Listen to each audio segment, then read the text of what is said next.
All right, I think it's recording. Do you guys see a notification that's recording? Yes. You see it? Okay, cool. All right.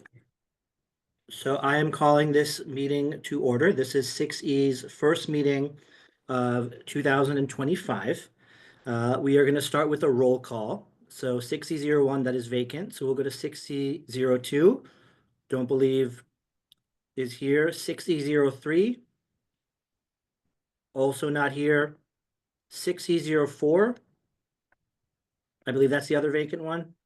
60, all right, 6E05, Present. 6E06, Present. 6E07, Present. 6E08, Present. and 6E09. That is myself. So we are all here.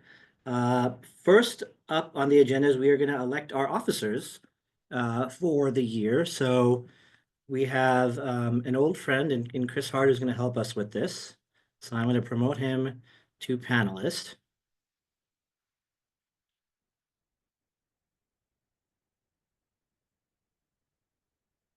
Hi, everybody.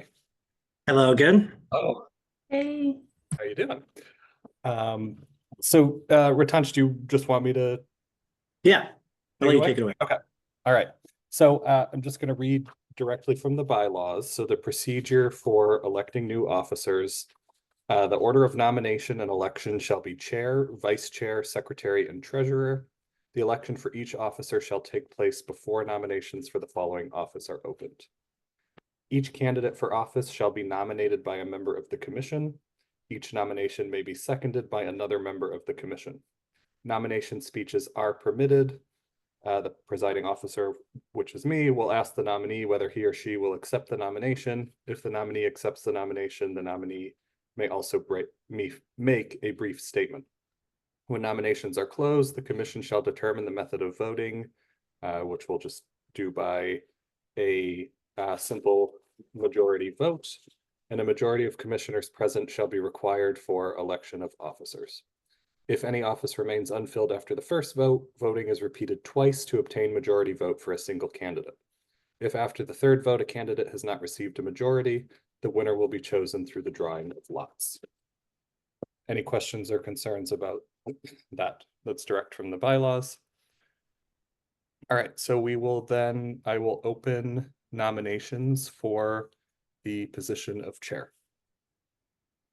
And self-nominations are allowed, right? Correct. I nominate myself to be the next chair of 6E. Okay. Do you wish to make any remarks? Sure. Yeah, I am excited to serve as the next chair of 6E. Former Commissioner Hart left big shoes to fill, but I think I have what it takes to chair 6E and excited to continue working with everyone. And it's not required, but the nomination may be seconded if anybody so chooses. I'll second Okay. Commissioner Parson. All right. And are there any other nominations for the position of chair?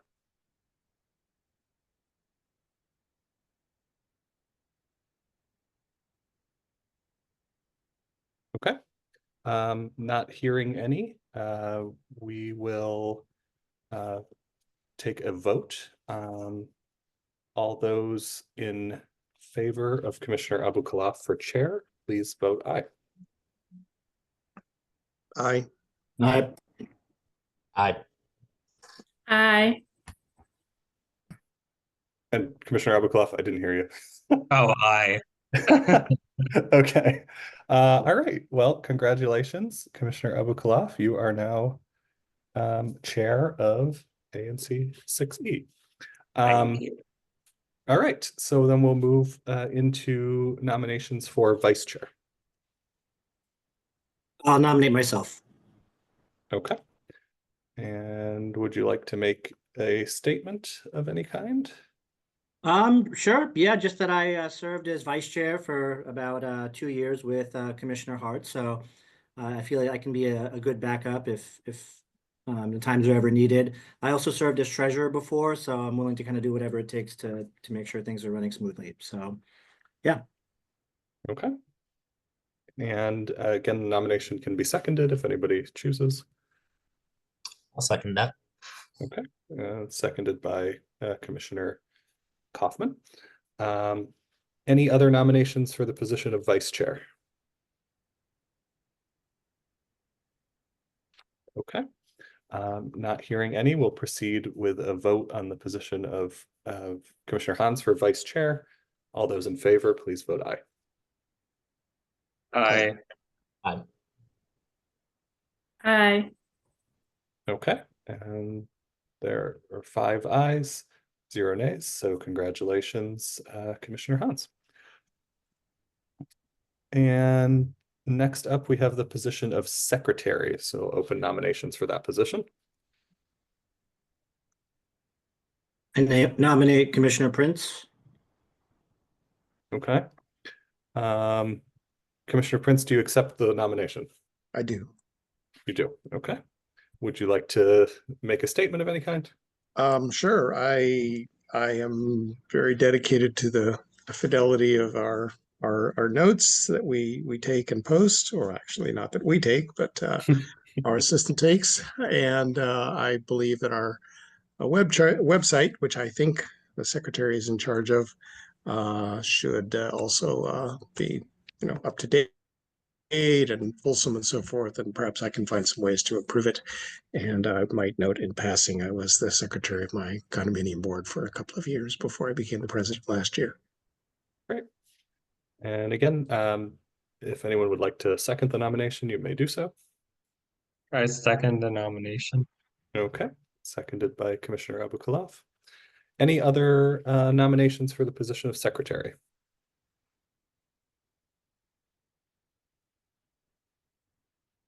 Okay, not hearing any. We will have a vote then on Commissioner Prince for the position of secretary. All those in favor, please vote aye.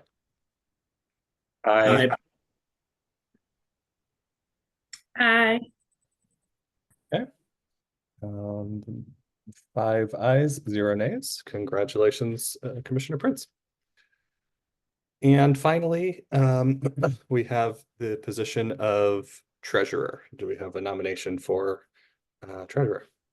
I nominate Commissioner Carson.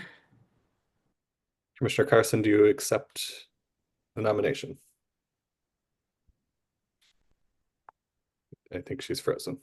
Think her computer frozen.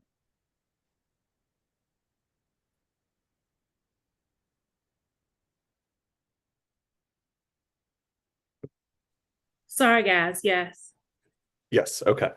Any remarks you'd like to make? No.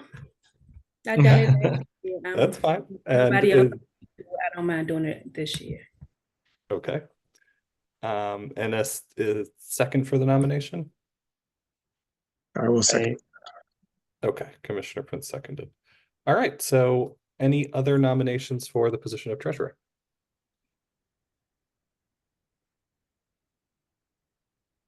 Okay, not hearing any.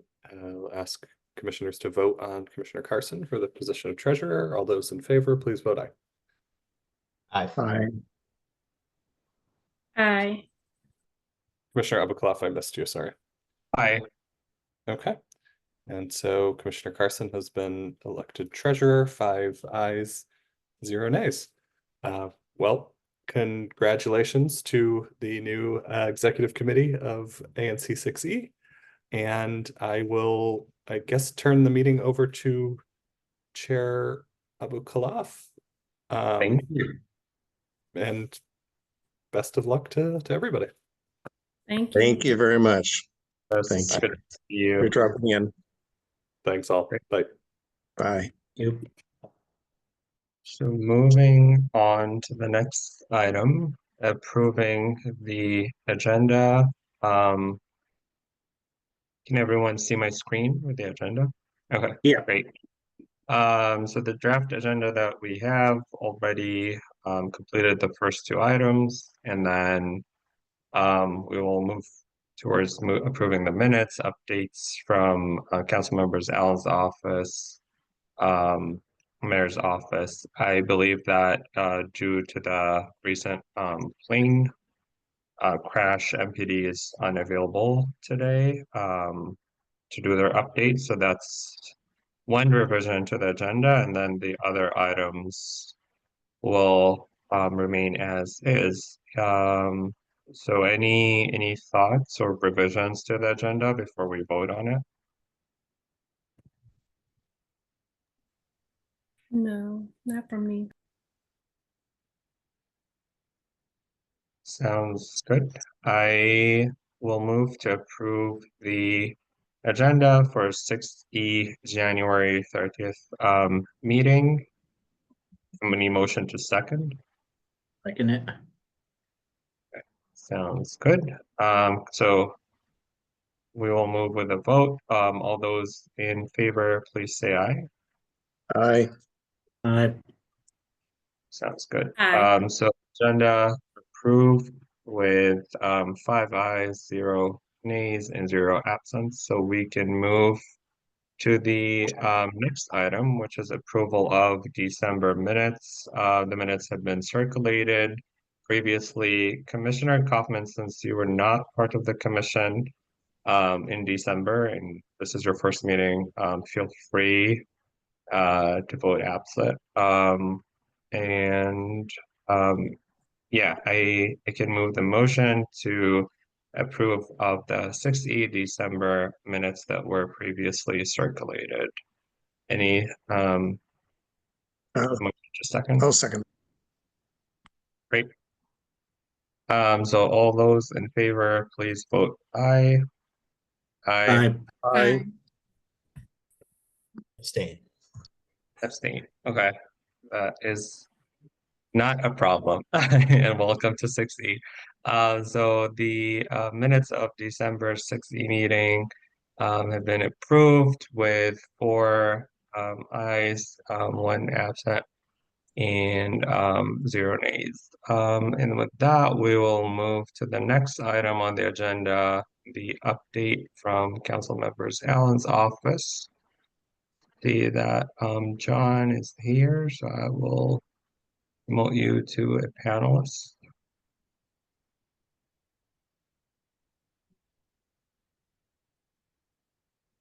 See, there's 2 Johns in the attendees. Yeah. Okay. I think we got one of the 2 accounts to work.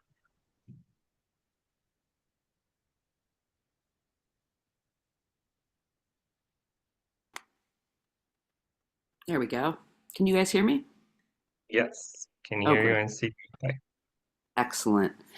Okay, welcome 6E and congratulations to all the new officers.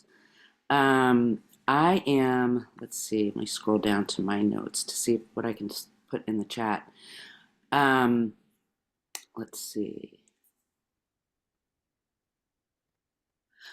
Okay, so the first thing is Councilmember Allen has been super busy today on MSNBC and NPR and Morning Joe and other, but also just in the Southwest neighborhood in particular, trying to get traffic sorted out after the plane crash and congratulating our first responders and hoping and praying with all the families that have been affected by the Black Hawk and the American Eagle plane that went down last night.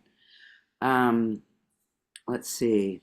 I do want to say we are now in performance oversight, which means that all of our agencies come into the council for 2 rounds. One is called performance oversight, the other is budget oversight. Performance is what we're focused on right now, and that is public witnesses as well as government witnesses talking about the actual performance of the agency. So it's a great time to weigh in on what is working, what is not, any experiences that you might have had with an agency. I will put in particular DDOT and the OUC, which is the 311 or the Office of Unified Communications, as well as Department of Buildings, in the chat so that folks can access them. DDOT is February 5th as well as OUC. And the Department of Buildings is February 25th. I don't have a link for that sign up yet, but if you check the council website and go to the calendar, that's where you see those. The other thing is we are excited to see Cobb Park move forward. It sounds like there was a great meeting in the community meeting, which I had a conflict with, so I apologize for not being there. But it does seem like the final touches are coming together. And I know that it was the last community meeting. If you guys have any outstanding comments that you would like me to get over to DPR or DGS or the design team, please let me know. I'm happy to do that. The other thing I want to mention is next Friday, so the 7th, at 8:30 in the morning, we are going to have office hours at a bake joint. And what that means is Councilmember Allen goes to various places within Ward 6, usually on a Friday, sometimes in the morning, sometimes in the evening, to be able to be in the community and without an appointment give neighbors access to have some time with him one-on-one. So again, that's Bake Joint Friday the 7th at 8:30 a.m. I believe we'll go until 10. Let's see what else I have. I know I have some other things. You know what? I think I can put everything else in the chat. There are a couple of bills that are coming up that I would like to put a summary in the chat for everybody, but I'm happy to take any questions. Thank you, John. Any questions by commissioners? I do have a question. Sean, for testifying in the performance oversight hearings, I noticed that, for example, the DDOT part is broken out into public and government witnesses. Are commissioners public or government? They're public. However, if you're an individual, for example, you have 3 minutes. If you Yes. represent a group, you have 5. And my understanding is that commissioners will have 5. Thank you. Mm-hmm. Any other The thing questions? you can do is if you can't make it, even though it's available on Zoom, you can always submit your testimony to our office or to the committee where it goes, and we will be happy to get that in the record. Okay. Is Kevin coordinating For DDOT, yes. last year? Thank you. And well, anything that falls under Department of Energy and Environment. So DOEE, things like DC Water, all kinds of things like that, as well as DDOT. And trying to think of the other big agencies under that. However, yeah, those are the big ones. Thank you. Any other questions by commissioners? Sounds good. Any questions by the public?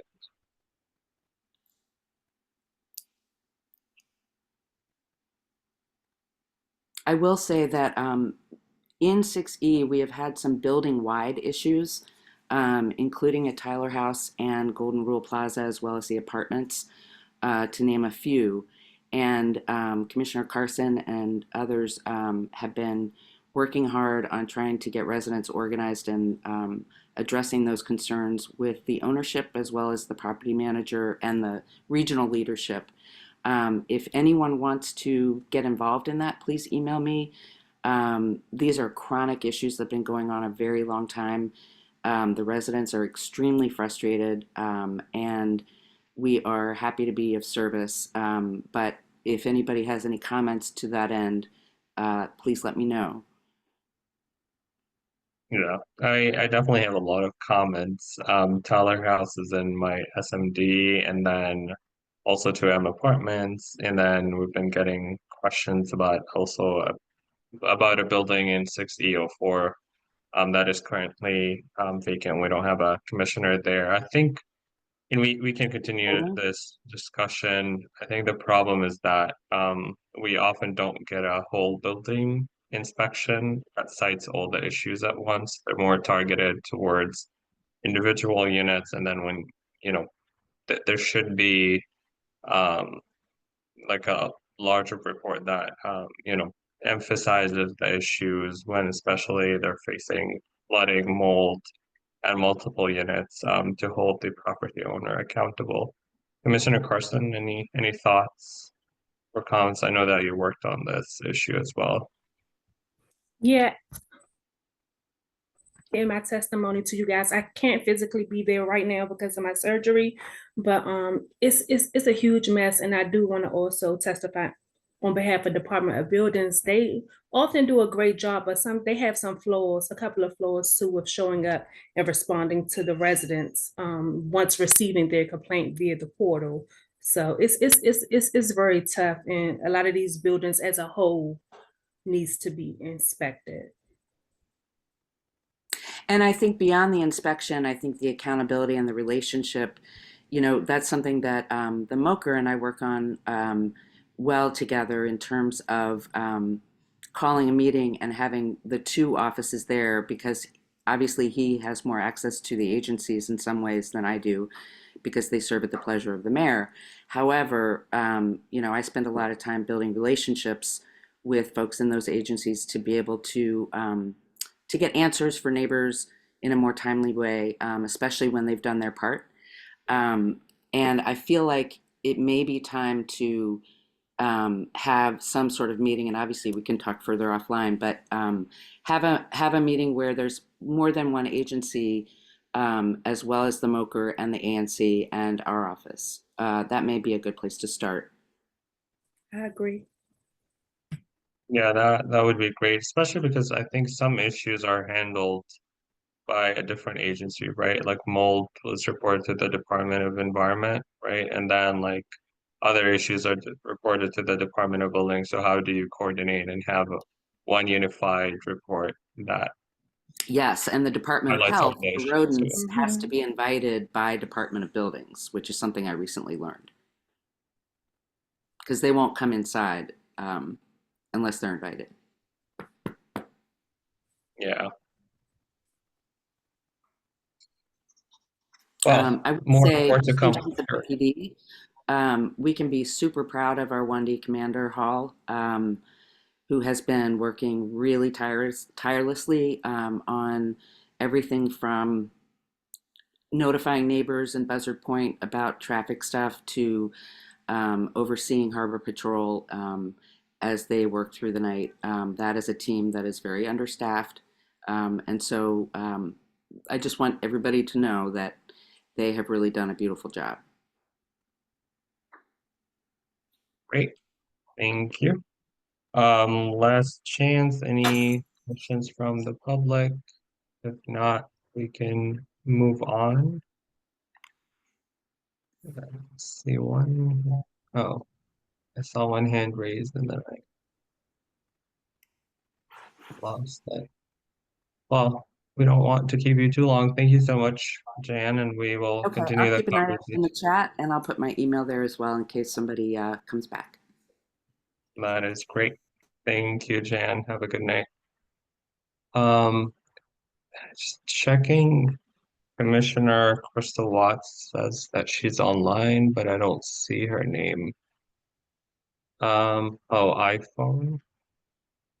Okay. iPhone. This is Oh, Crystal okay. Watts. Hi. Got it. Hello, Commissioner Watts. It's good to have you. We will make a note. Were you on this meeting from the start?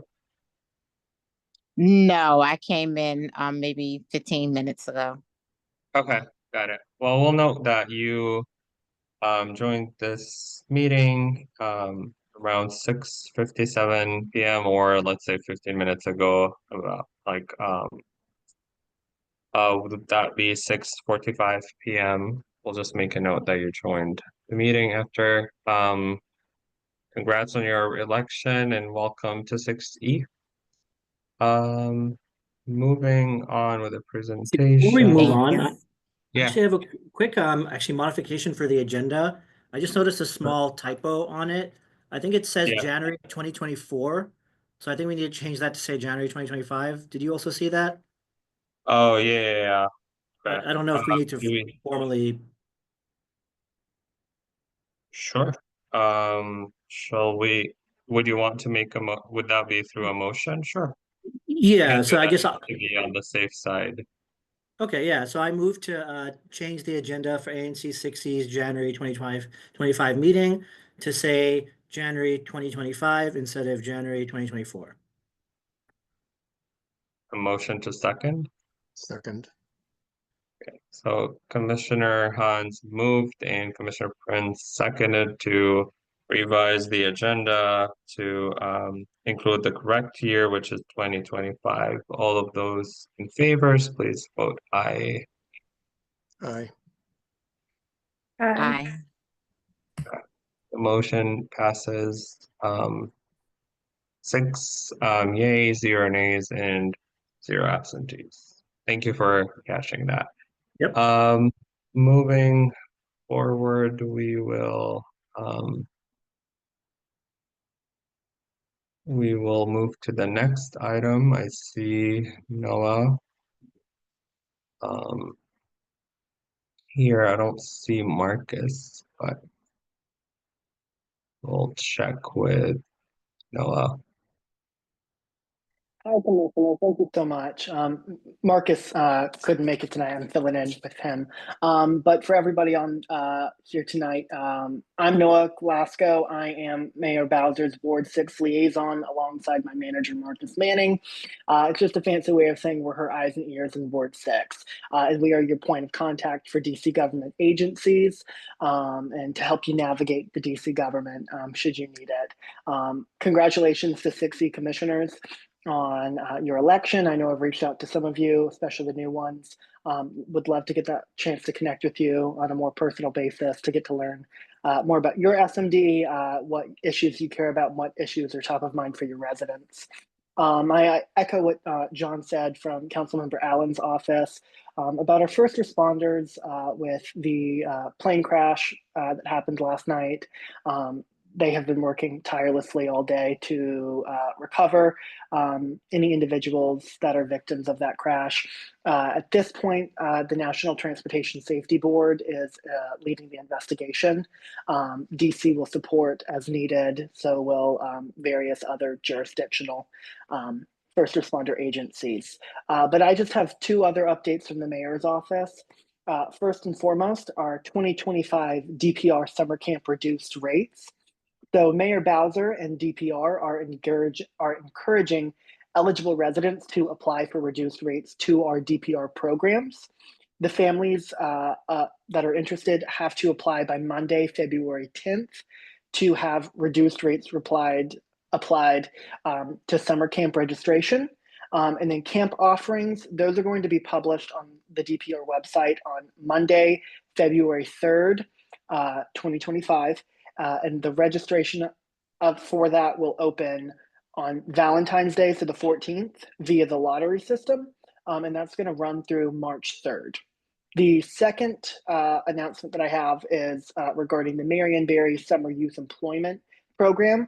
The application launched on Monday, January 27th, and Mayor Bowser and the Department of Employment Services announced that opening recently for the application portal. And that portal is going to close on Thursday, March 6th.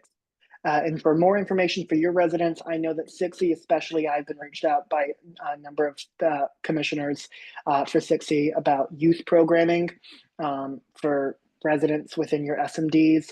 So if they are interested in getting their job, I know that's how a lot of DC natives got their first jobs through Mayor Barry. So if you are interested in having somebody from ages, I believe it's 15 to 24, get a job, or 16 to 24, I believe, get a job, an apprenticeship for the summer in DC government. You can visit summerjobs.dc.gov. But otherwise, I will yield to questions. Thank you.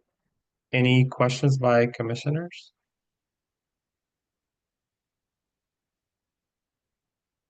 I could ask a couple questions, and Noah, it's fine if you don't have answers on the spots. We'll have you next month. My two questions. I'm not sure if you heard the conversation with John.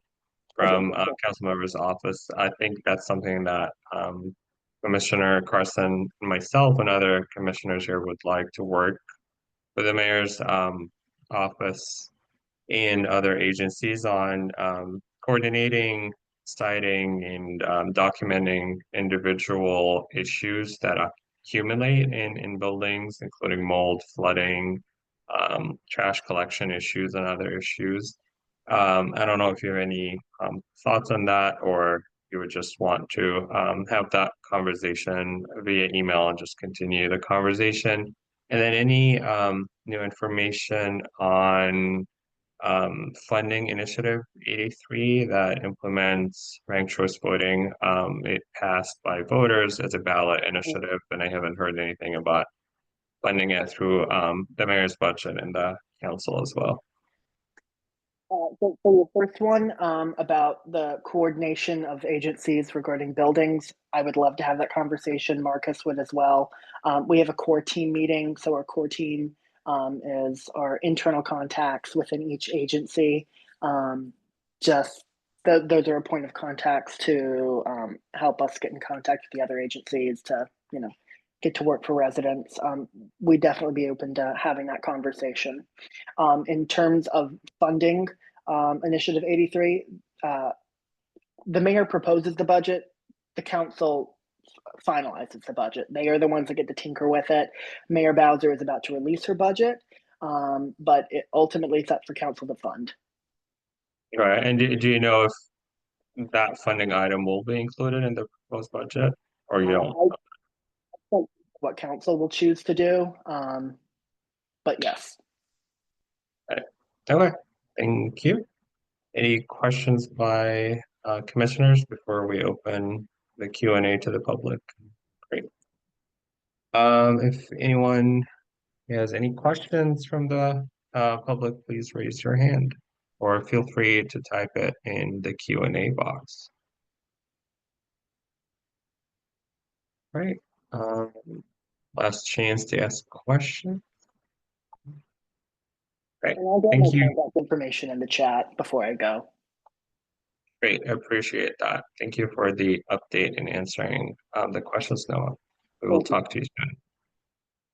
Thank you. Moving to the next item, request for support of the extension of BZA case 2832. I see David as a panelist. As an attendee, I will promote you to a panelist.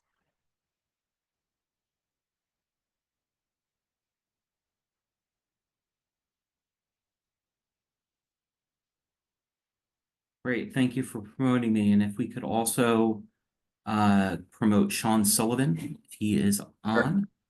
Thank you so much and good to see you all. Good to see you too. So Sean Sullivan, I don't see his name. All right, well, I'll text him, but meanwhile I can get started. Yeah, sure. I know because we moved to the yes. We moved a couple of items because MPD were not able to join. Yes, they are busy. Understandably, yeah. Understandably. All right. Well, I'm Dave. Are you okay with starting the presentation now with that? Yeah, okay. I'll go ahead and start now. Thank you. Okay, great. So I'm Dave Avidable with Golston and Stores, Land Use Counsel for the applicant in this case, Boston Properties, who some of you may remember. We were before you a couple of years ago because we were pursuing the construction of a new residential building with ground floor retail on that big surface parking lot at 5th and K, right across from the Safeway, right across from City Vista. Boston Properties and its partner Stewart have been developing this project for some time. We went to the BZA for some relatively minor zoning relief for the building that you see on the screen here, and got that approval at the end of 2022. We proceeded immediately to start producing permit drawings and details. That's a great image that shows where this is located. Thank you, Chair. And you know, as is probably not a surprise for those who have been following the financial markets and the commercial real estate business, we encountered difficulties actually obtaining project financing to move the project forward. Mix of the high interest rates combined with continued high construction prices. And so while we've got a permit ready project ready to get submitted and go under construction, we haven't been able to actually go any further because we don't have the financing in place. So we filed an application, and there's Sean. We filed an application with the BZA asking for a 2-year extension of our approval so that we might be able to go forward as conditions improve, as we hope that they do, and go forward. It's a relatively standard request, and one of the bases is for inability to obtain project financing, so our submission to the zoning commission included some detail on that fact. So that's the request. We have the plans here that got approved. We can sort of revisit those if people would like to refresh their memory, or for the new commissioners understand what we're proposing. This is the ground floor site plan here, and that's actually probably a good one to stay on. It gives you a sense of, on the ground level, we're going to activate the entire block with a lot of retail, and then the residential on the north side, and you see it'll be 2 towers rising up from there with I don't remember the exact number. Sean, how many residential units?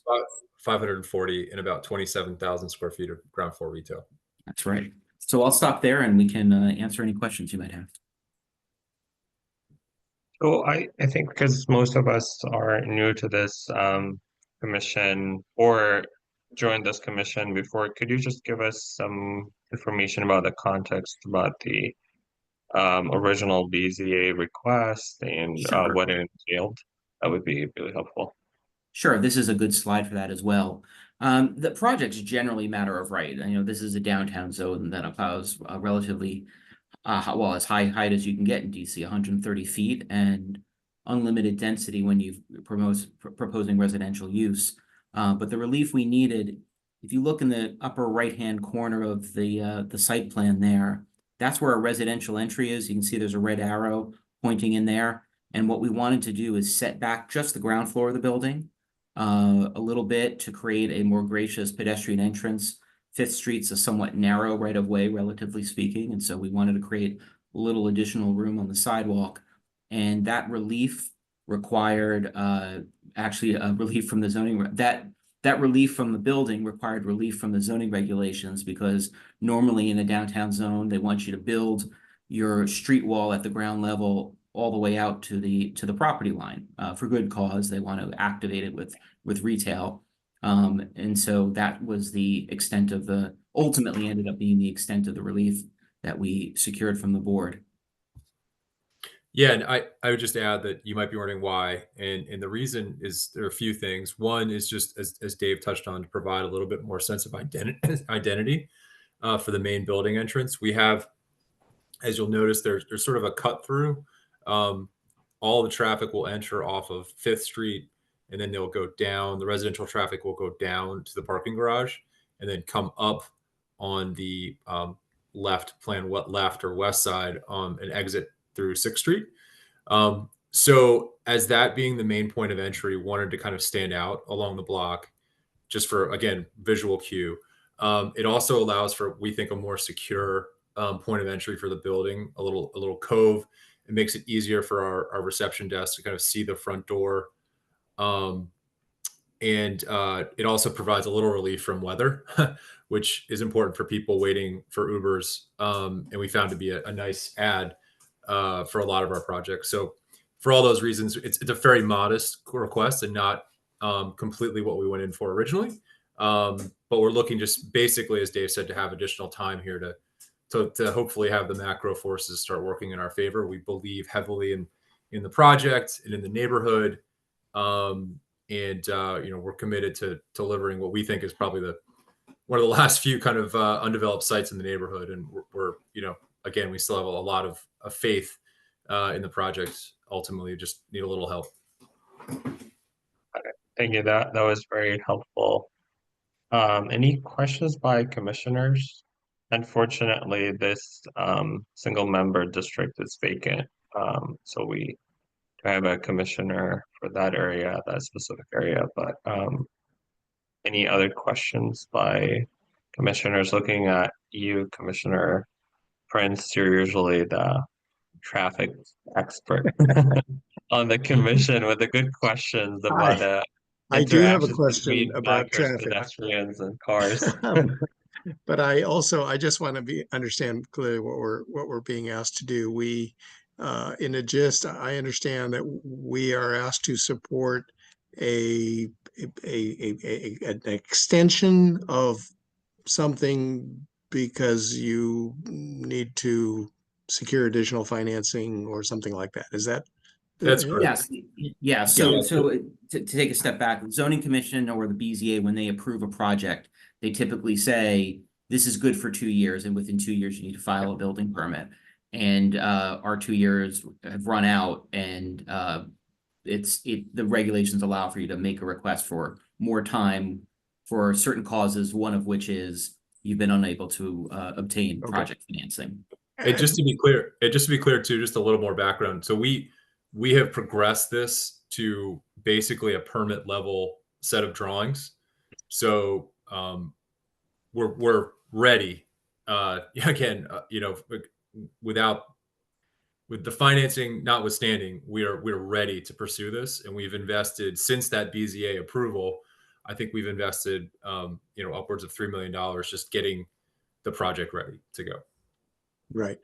So is it the BZA that will determine the length of the extension, or are we asked to specify and support a specific period?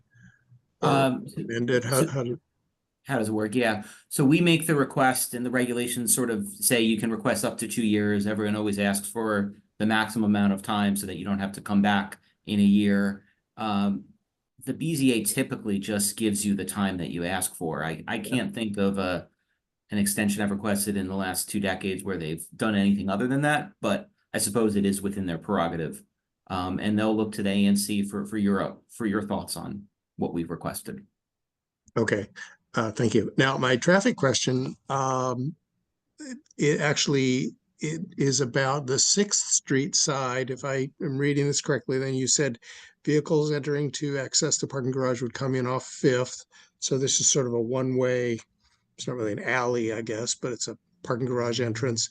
And then they would presumably come maybe up this ramp. I don't know if this is a bi-directional ramp, but anyway, they have to egress heading west. And 6th Street, you may be aware, we had discussed recently some changes in the traffic plan there to, I think it was about left turn and maybe removal of some parking spaces. Does that impact you favorably, I would think, or negatively, or? Yeah, no, thank you. We actually, thank you for bringing that up. So we actually were able to comment on that. We had some conversation with DDOT that are aware of our right turn. I think that it's sort of a wash for us. It doesn't negatively impact us.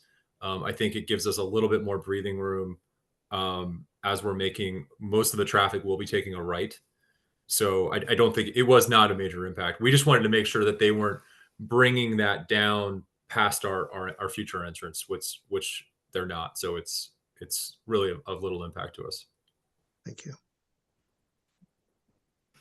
Great. Any other questions by commissioners before we open the Q&A to the public?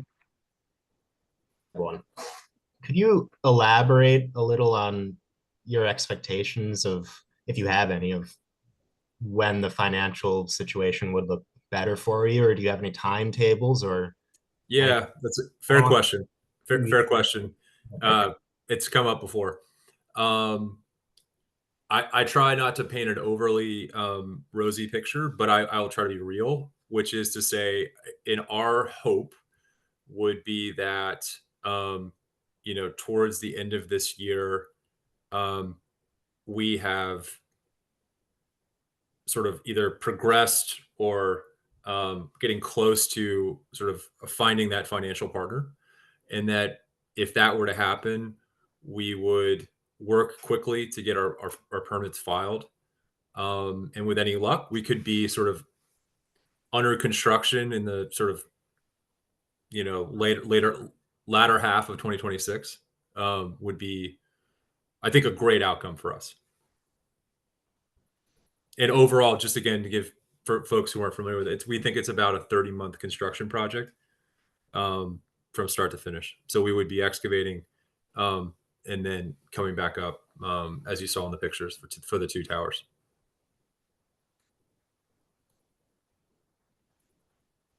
Great. Any questions by commissioners? Sounds good. Any questions by the public? I see a question by John. Hi there. My name is Jean, and I work with Councilmember Allen. I have a quick question about, I know this is a by right project, and I was wondering if you could speak to anything, any number of units that would be offered in the scale of being affordable. So between 30 and 80% AMI, or what is your vision for that? Thank you. Sean, you're Yeah, muted. sorry. Thank you for the question. Yes, this is also come up in our past conversations. And the answer I will give is consistent with what we've said before, which is, as of right now, there's no affordable component planned, given that we're in the D zone and we can build by right, as you mentioned. Well, We and have- also, Sean, quickly on that point too, it's a zone where there is no bonus density. The entire inclusionary zoning scheme is predicated on an offset of bonus density that helps offset the cost of setting aside units as affordable. And that's why, in general, the downtown zones are exempt from IZ. Sorry, continue. Yeah, so for that reason, is that background is helpful. That is not currently part of our plan. I will say that we've explored some of the other alternative options out there. Unfortunately, this project is hard enough as it is to make financial sense. Costs have not come down, unfortunately. So we are exploring all available options. We have looked at the downtown residential plan. We've run some numbers. We've looked at the math. And unfortunately, just to get this project going, it's not something that we have in our plans at the moment.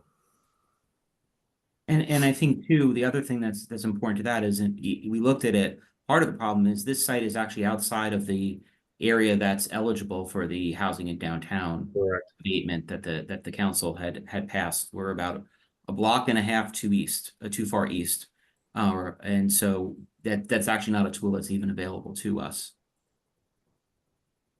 Yeah, we would have had to request a special exemption to even be awarded. Excuse me, included in that zone. So. Thank you for answering the question. We have room for one or two more questions. Any other questions by public?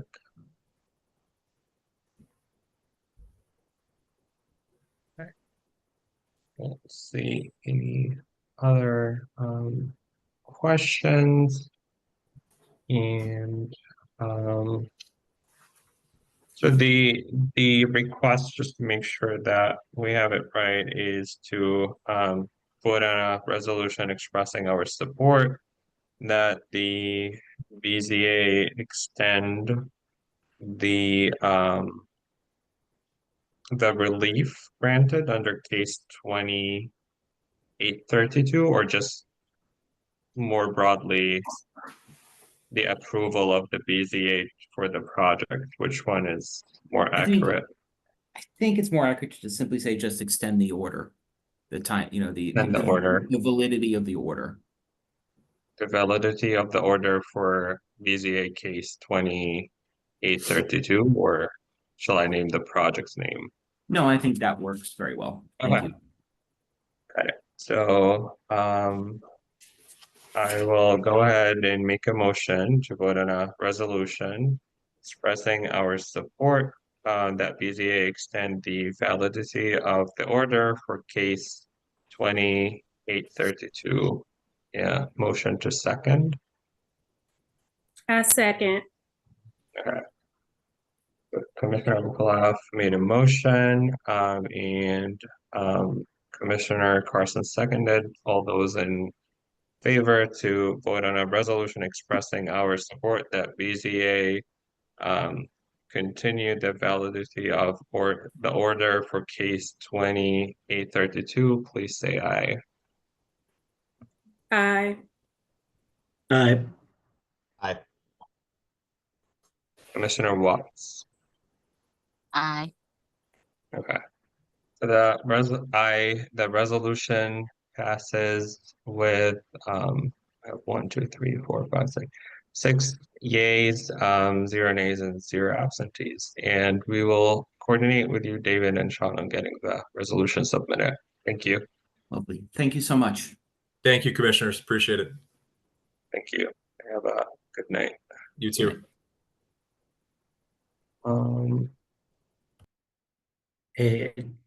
Just put in the chat, looks like actually Yeah. Lieutenant Craig from MPD was able to join, so do we want to maybe let Okay. him speak? Sure. Yeah. Thanks for flagging that. We will go ahead and promote him. Panelists.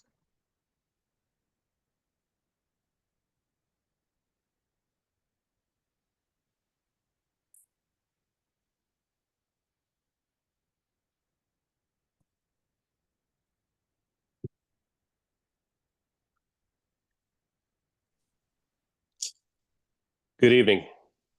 Good evening. We were able to hear you okay. All right. Would you like me to just go ahead? Yeah, please go All ahead. right. Well, just wanted to introduce myself to anybody who we haven't met on the call before. It's been a while since I've been on. Lieutenant John Sprague, DC Police Department's 5th District. I'm the PSA lieutenant in charge of the area on the northeast side of North Capitol Street inside your ANC. I saw Captain Hibernack was invited. If he's not on the call, I can try to answer any questions from the 1D side or the northwest side of the ANC. Unfortunately, working from home tonight, so I don't have instant access to all police databases. However, you can shoot me an email. I'll be happy to follow up on any specific questions. As far as crime statistics, I'm going from the crimecards.dc.gov website. So that's what I try to use for these meetings. So anybody else can pull up those statistics and compare them. And this year we are trending very similar to last year. Violent crime is down in my PSA and generally across the cities, continuing to go down. When you cut it up into your ANC, it's up, which that's rather frustrating.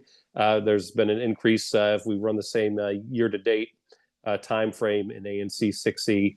There's 6 versus 5 last year. And the increases, and we had 1 additional robbery. The 2, and then 1 assault with a dangerous weapon. 2 of the robberies and the assault with a dangerous weapon occurred on my side in 5D. Both robberies involved individuals at night wearing, well, the one was wearing headphones when he came out of his apartment building, and a group of juveniles ran by and grabbed them off of his head. And he tried to run them down, but then they threatened him and he thought better of it. And that was the right decision. Second one was an individual walking down the street and someone came up behind him and robbed his wallet. We did not get a good lookout for that. It was reported several hours later at a different police district, so officers weren't initially dispatched. The assault with a dangerous weapon that occurred involved an individual. He's been uncooperative with us, so there's not really any update on that investigation. However, we did get CCTV footage of him being assaulted with a bat outside the 7-Eleven at 2nd and Florida Avenue Northeast. All 3 of those cases remain open. Now, those numbers are pretty flat compared to last year, and we expect them to continue to go down. What is going up and is my main area of concern, especially when I bring in the Union Market area, which is outside of your ANC. However, they're suffering from a lot of the same things. the motor vehicle thefts and the theft from autos have just really spiked since about mid-fall.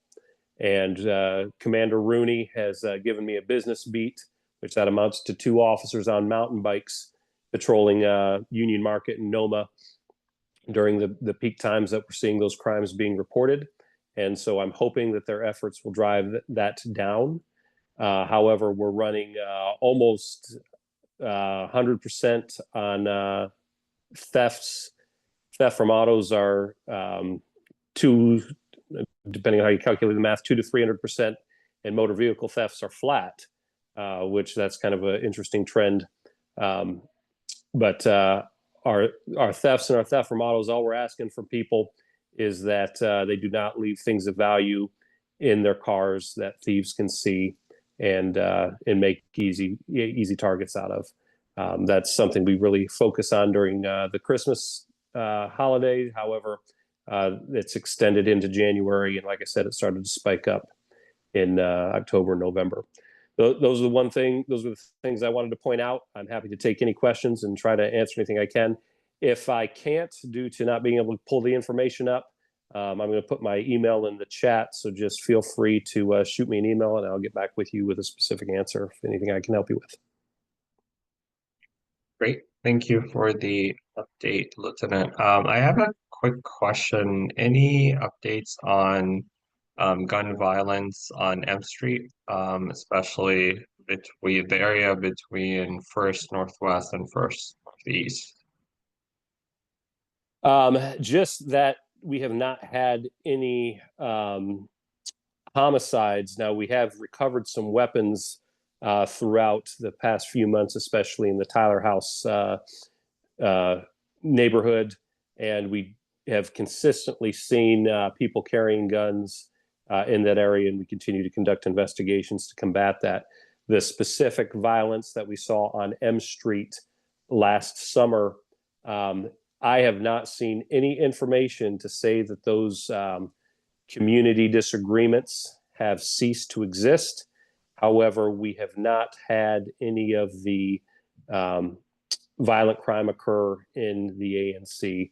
And so we still have a beat focused on the unit block of M Street Northeast.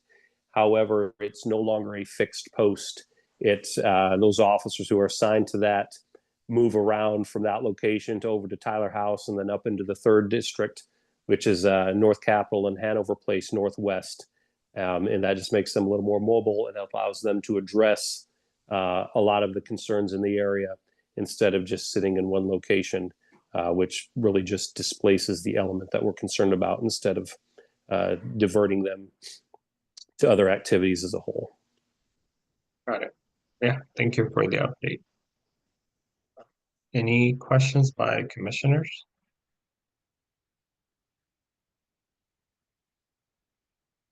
No questions by commissioners. Any questions by the public? Free to type in the Q&A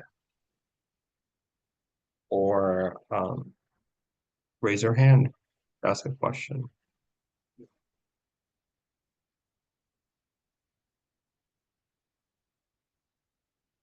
There are no questions. Well, thank you for the update and for joining us. And we will talk to you soon.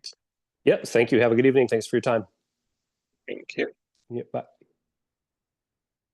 Moving to the next item on our agenda. It's the request for support for an APCA application for Kinfolk. The Bahar.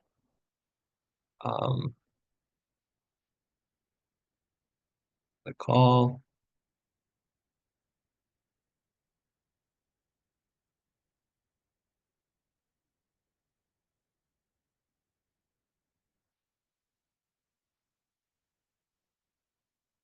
Or you're on mute. Hello. Hi, good evening. Hi. Good evening. You're representing the request, the application request, right? Yes, along with my partner. Is that him on the iPhone? Could you please raise your hand so we could promote you to a panelist? Okay, it's DC 3.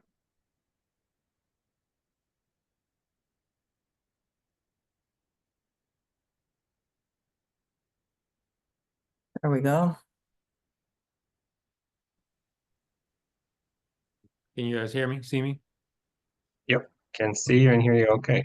Sorry about that. I changed my name on there. I don't know why it didn't update, but It's all good.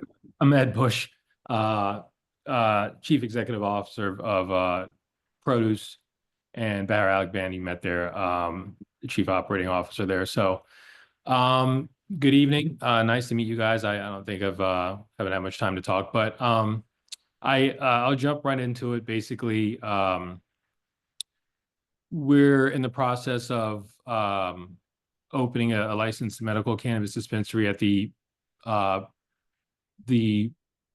Kinfolk location at 433 Massachusetts Avenue. That was also a licensed medical cannabis dispensary that was already approved and operating for some years, and believe they had some internal business dealings that didn't go according to plan, so they shut down. And so we're looking basically to just follow through exactly on their build out as it was already approved. We won't be really making any substantial adjustments to anything. Things will just sort of kind of seamlessly carry on as they were. But naturally, we're here to address any concerns, answer any questions. And I know that you guys had submitted sort of 3 primary concerns that tend to go hand in hand with cannabis dispensaries and stuff like that. So we prepared a quick formal statement that I'll shamelessly read from just to get straight to the point and answer those those questions and concerns. And then I've got something maybe a little more casual that I can follow up on, and some visuals that I sent in earlier for you guys to put up on the screen if you choose. So I think the 3 major concerns were just starting with smell, obviously the aroma of cannabis, not going beyond the attached building, or not being a nuisance, I guess, really. And then the second concern was dealing with safety in the public, which is totally valid, obviously, and they're all valid. But and then the third one was dealing with noise and the containment of noise and disturbing residents and stuff like that. As I am also wanted to say that I actually do live in this neighborhood as well, so I'll be affected or unaffected. But starting with the aroma, so obviously we understand that odor control is a significant concern for both residents and neighboring properties. To address this, our shop is equipped with state-of-the-art HVAC system, and it's designed to neutralize and contain cannabis odors effectively. We do have sealed entry points. All doors, windows, and other entry points are tightly sealed to prevent any odor from escaping the premises. And we do have some odor absorbing materials there as well. It's a part of the interior design.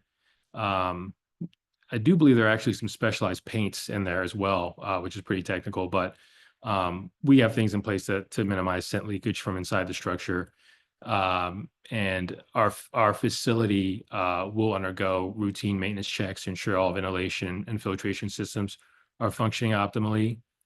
And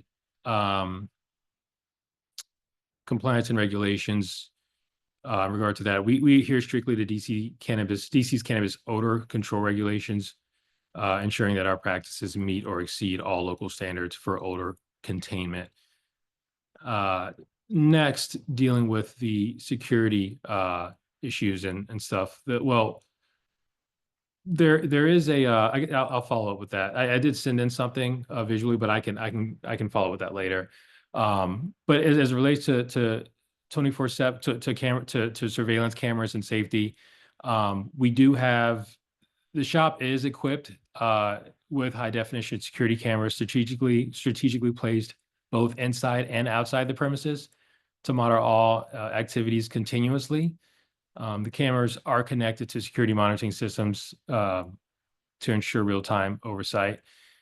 We employ trained security staff who are present during all operating hours. Thanks. I will jump into that. That's a sort of a visual diagram of the security plan visual that we're required to submit to the city. So you'll see there are, and I think there are a total of like 30 cameras, but there are access points, security access points, and there are cameras on both levels. The security access points internally for every part of the operation that there needs to be where there's a safe or inventory or anything like that. But continuing on, entry points are secured with key card and biometric access systems to prevent unauthorized individuals from entering restricted areas. And as I mentioned, I think we have installed there is an alarm system that is linked to local law enforcement, ensuring immediate response in case of any security breaches or emergencies. As it relates to staff training, all employees receive comprehensive training and safety protocols, conflict resolution, and emergency response to ensure they can effectively manage any situation that arises. We maintain open lines of communication with local law enforcement and community leaders to collaboratively address any safety concerns and ensure ongoing community trust. Thirdly, as it relates to the noise, so soundproofing, our establishment is built with high quality soundproofing. The materials on the wall, ceilings, and floors to prevent noise from escaping the shop, disturbing neighbors and residences. We will regularly monitor noise levels within the shop, of course, and to ensure that they remain within acceptable limits. This includes managing the volume of background music at any in-store activities. While we maintain extended hours to accommodate our customers, we have designated quiet periods during late night operations, especially externally, to help minimize noise. So some additional things just relating to transparency. We are committed to maintaining transparency with the community by regularly updating residents on our operations and being receptive to feedback. And lastly, we plan to contribute positively to the neighborhood by creating jobs, supporting local initiatives, and participating in community events, thereby enhancing the overall well-being of the area. And just following back up on the visual that you provided there, I can help explain things. I think I submitted one document that was titled premises and another document titled security plan visual, which you had up earlier. If you want to bring up the premises document. Sure. I will. Yeah.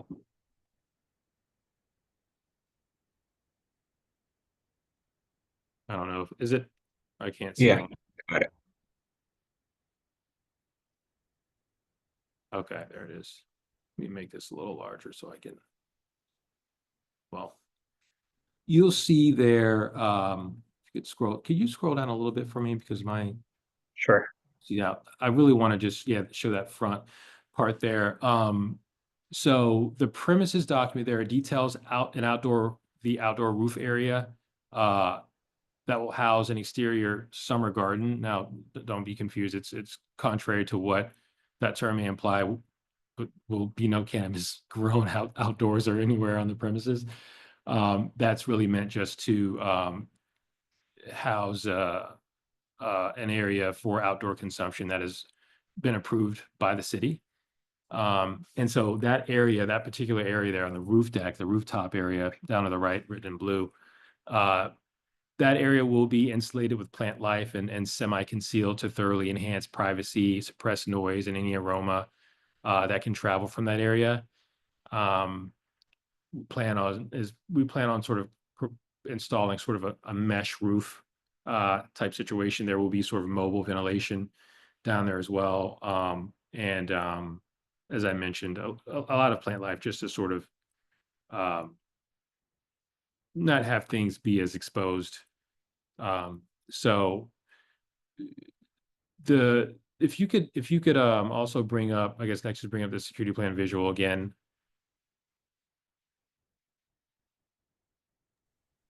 I will do that. Yeah, I referenced it already, but yeah, it does detail and illustrate the location of several security cameras and access points. So I guess we already had time to look at that, but those two documents, and I should have mentioned when you had the external view up, the immediate patio area, if you want to call it that. Yeah, so as you can see, when those sort of faded triangular shapes, those are visibility from cameras, and then those green dots, those are access points, key card access points. So the front there's a waiting room off to the left where you see, is this the second floor or the first floor? This is the first floor. Is it? Go down to, yeah, okay, so, okay, go back up, sorry, you're right, go back up. So the waiting room there, that waiting room is, you can't actually get into the structure, get into the building without being buzzed in by the security guard. And then once you're sort of processed in, then you can actually enter the market area, the retail area. And within that retail area, there are key card access points for employees. Yeah, I mean, it's all exactly how it is when Kinfolk was operating. I think that we may have some further enhancements internally and externally, but from a baseline standpoint, we will be operating on the platform of an already approved dispensary that had been operating for some years at that location. Can you scroll down to the second floor so I can see if there's anything else there? You'll see that the on-site consumption lounge is there, which will be sort of separated. That's the most realistic place to place it now, but we'll be separating that from the rest of the second floor, and then you'll see all the other access points there that contain things that need to be secured, basically. So it's pretty simple and straight to the point. If you want to bring the if you want to bring the external view back up again, Sure. address the immediate patio area there. Can I make one quick comment? Yeah, sorry, Tahar Alaban, social equity partner. This space, I don't know if you've walked by it or peeked in, but it does have like a very modern, clean look inside, and that's something we're gonna continue. So it's not gonna have the sort of stereotypical look that some of the other shops have in the area. So we feel like it's not going to be like an eyesore if it's a concern for anybody. Yeah, I'll follow up on that. I mean, this is an expensive property, just to keep it blunt. A lot of glass. It's a lot of glass and exposed brick. It's a nice looking place, and we're happy with the location. And yeah, so the immediate patio area in front of the building is, I mean, there's nothing there. I don't think Kinfolk had anything there either, but we plan on softening that part of the building up a bit.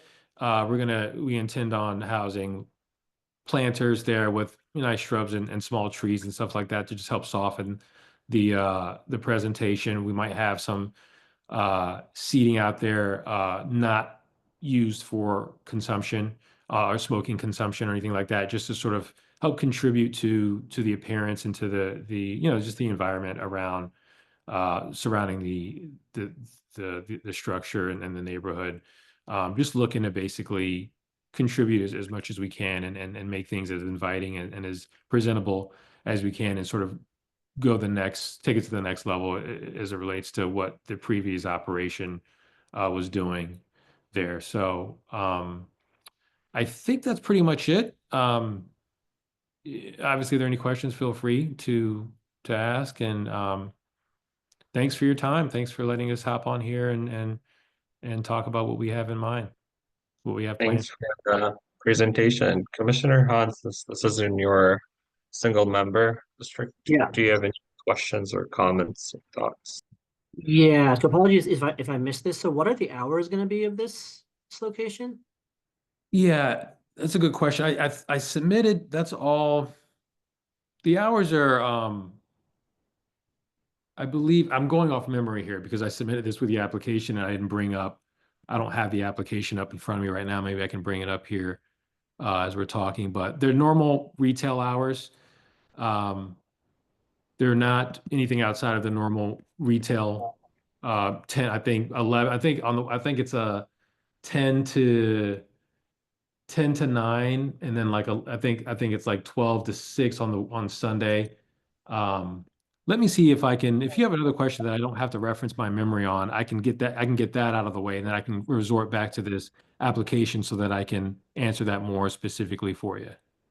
Okay, and then my other question was, and so you talked about security, so will there be a guard on premises? Oh, Or is it just- absolutely.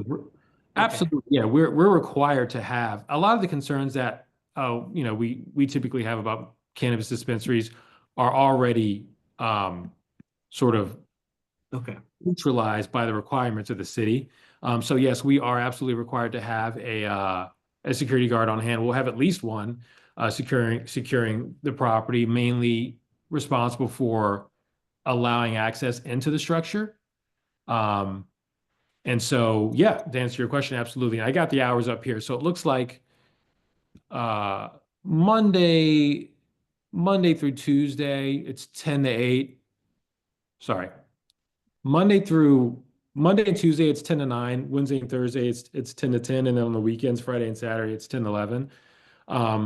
That is, and I'm sorry, those are actually operating hours. Those aren't hours where we're open. The hours that we're open go from Monday to Wednesday, it's 11 to 8 and 11 to 9. So Monday, Tuesday is 11 to 8. Wednesday, it's 11 to 9. Thursday, it's 11 to 9. And then Friday and Saturday, it's 11 to 10. Sunday, it's 11 to 7. So those are the hours that were open. The hours that we're operating, it's a little longer. It's like an hour longer.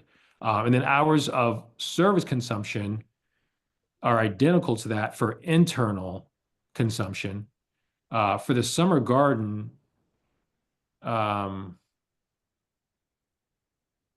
it looks like they're also identical to that as well. So that's what we have planned for the time being. I think that, when you open up a business, or especially a retail business, you take into consideration traffic flow and, an assortment of other things. And then those things tend to vary. But I think that we're not likely to extend past any of those hours, whether it's earlier or later, right? So I think if anything, the hours are likely to get a little shorter, a little smaller than what they are now. And at the most of it, as I mentioned, I think I provided those hours to the city when it was application time, right? To make sure I had a wide range, because I think realistically, as seasons continue, traffic kind of varies over the course of a year.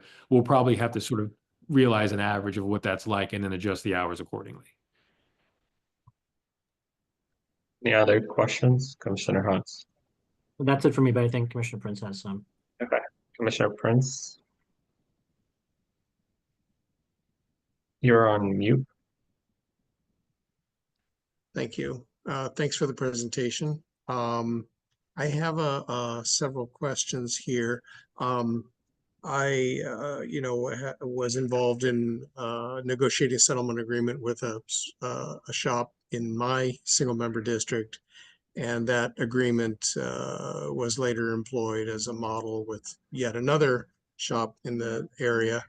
And so I'd like to, I think the direction I'm going with this is whether we might use that as a template for adjustment with you, because it didn't, because there are a few points that maybe we would like to address. The questions that I have mainly concern sort of either information gaps here, or like to explore the issue of odor. The information gaps are about traffic for your proposed delivery service, because you've asked for a delivery endorsement, but you don't have a back alley, you don't have a garage. I'd like to know a little bit about how that would work. And trash management, I think that you have a rear entrance. I'm not sure. I've looked at the map, and I mean the overhead, and I think you don't. Well, actually, behind you, that's I Street, isn't it? And Correct. so Yeah. we're Sorry. concerned about sort of secure trash facilities, locking, rodent proof, and so forth, to eliminate the temptation for anybody who would think mistakenly there might be some product in there. And then noise. I think the questions there would be, do you plan to, what are your plans for recorded sound inside the consumption lounge and in the summer garden? In our settlement agreement, for example, we stipulated that there should be no audible noise outside the establishment, except when opening or closing the door. Odor control, in fact, we simply went with what DC law and regulations say, and because we thought they were adequate there. But that was not for a summer garden. So for the summer garden, you're right next to a residential property. And so then odor control does become a concern, because I think we would have incineration and consumption smoking. Although I have seen a case of a summer garden application which did not involve smoking, presumably gummies or something. So can we talk a little bit about those questions about particularly summer garden odor control, noise, and, well, obviously I don't have any questions really on security. I think you've got a pretty good plan. I know there are strict requirements, and the city the district will watch that. Yeah, sure. Sorry, I didn't want to interrupt. You might have to jump Yeah. back in and remind me about some of the things you said, but I'll try and Right. remember. So as it relates to you said back alley, we actually do have. I've walked back there. There is, I don't know what it's like back there for a vehicle, but we do have a trash component in the back, and we do have a rear entry to the structure. There is a trash area there for us. So that's there. I know you were under the impression that there wasn't, but we do have that.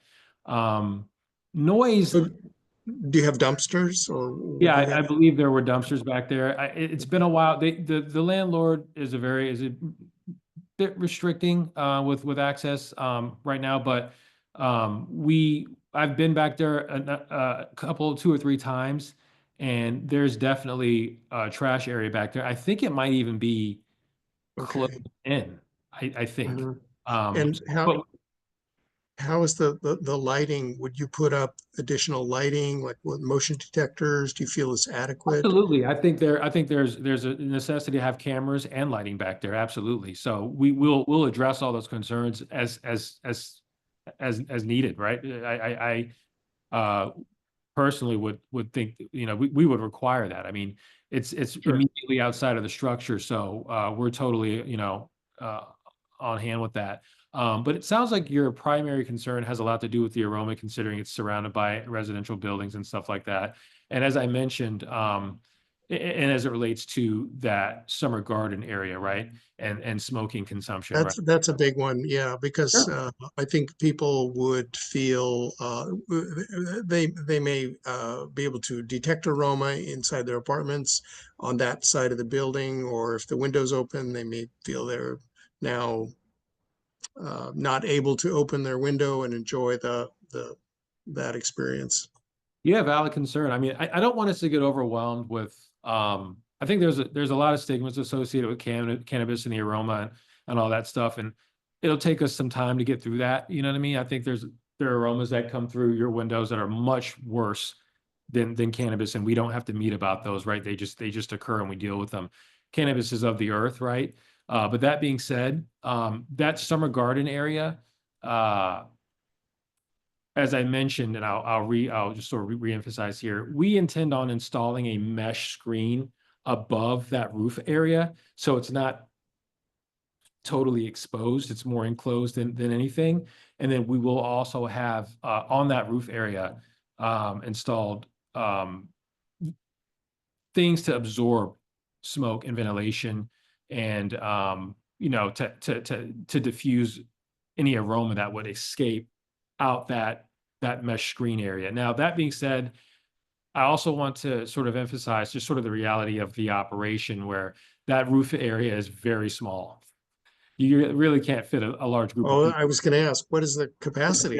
It's very small. It's very small. The capacity is currently it's not there isn't an official capacity up there because the previous operators were sort of informally using it and they didn't have a summer garden to my knowledge, but they were up there just sort of hanging out. I think they had customers up there, but they weren't, or employees actually were up there, but like they didn't actually officially have it licensed for a summer garden to my knowledge.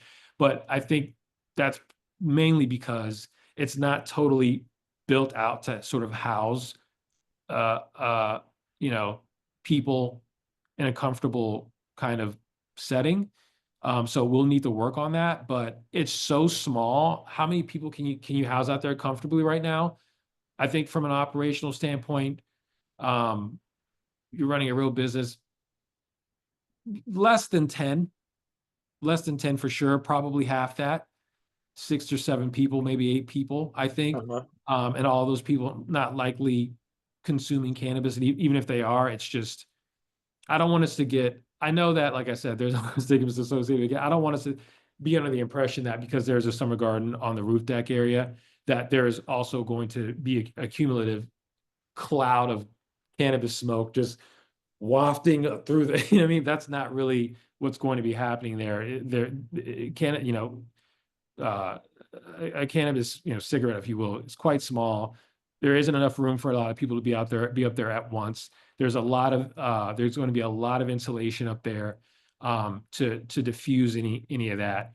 And I don't want us to get excited with the potential of it being an issue because it hasn't it hasn't been put in place yet.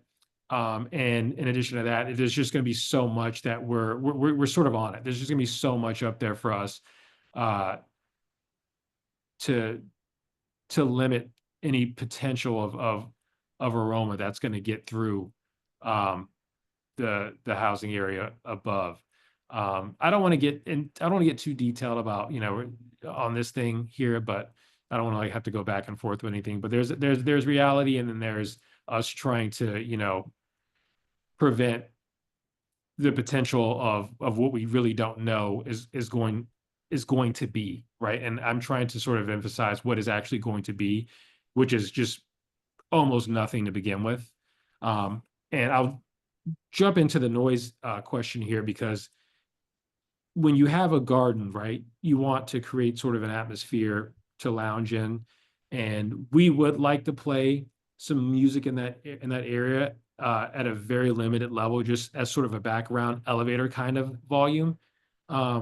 That's what we had in mind for that particular area. No intention of playing music at a level that anyone outside of that area would actually be able to hear.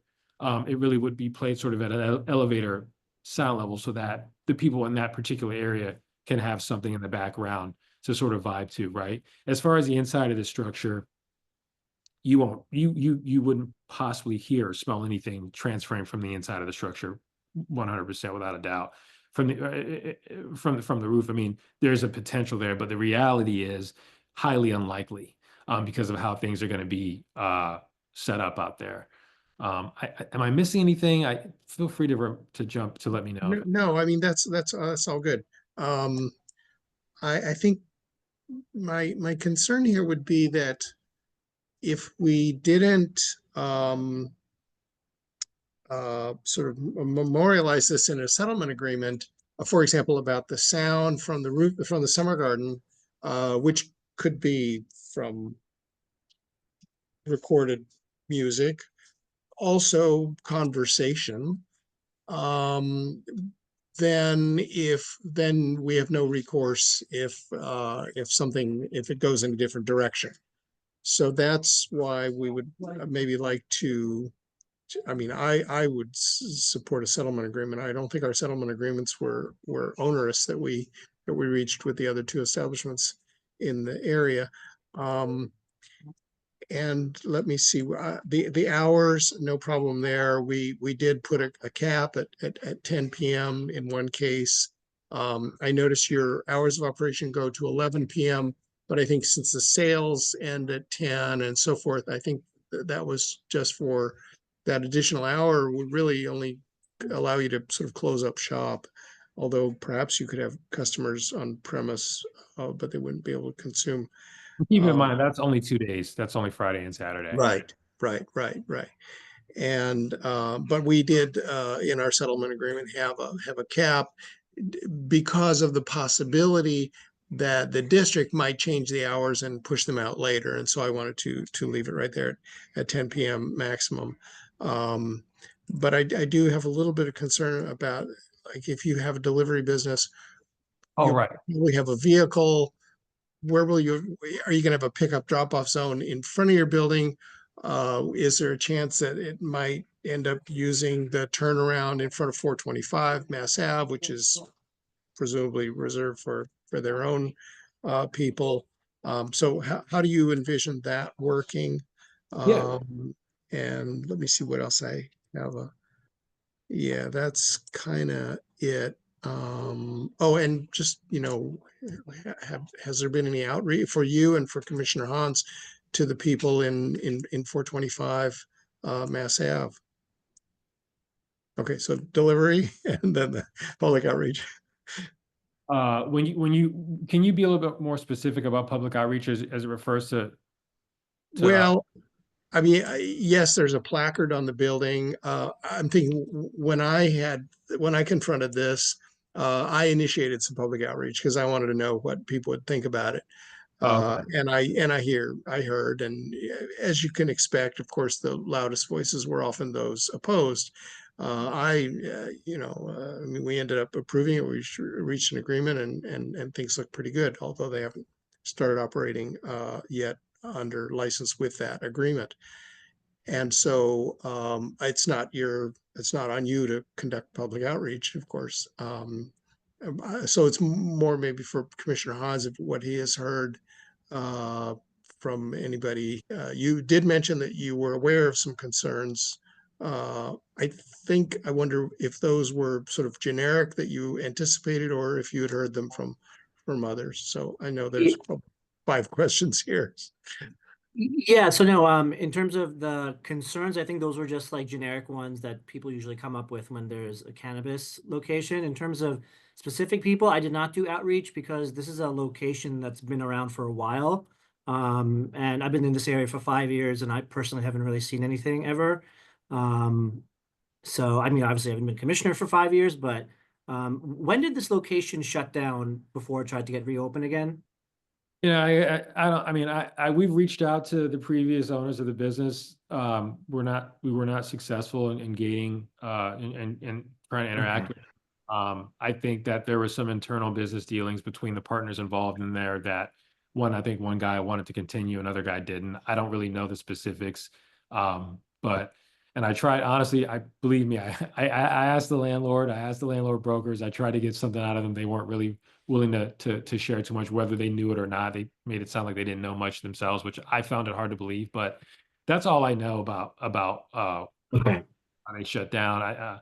As it relates to the delivery, thanks for reminding me about that. Well, real quick before I get in that, in terms of public outreach, we haven't conducted any outreach other than to sort of, well, we haven't officially conducted outreach on our end, but what I can tell you is I've only received sort of positive feedback, really.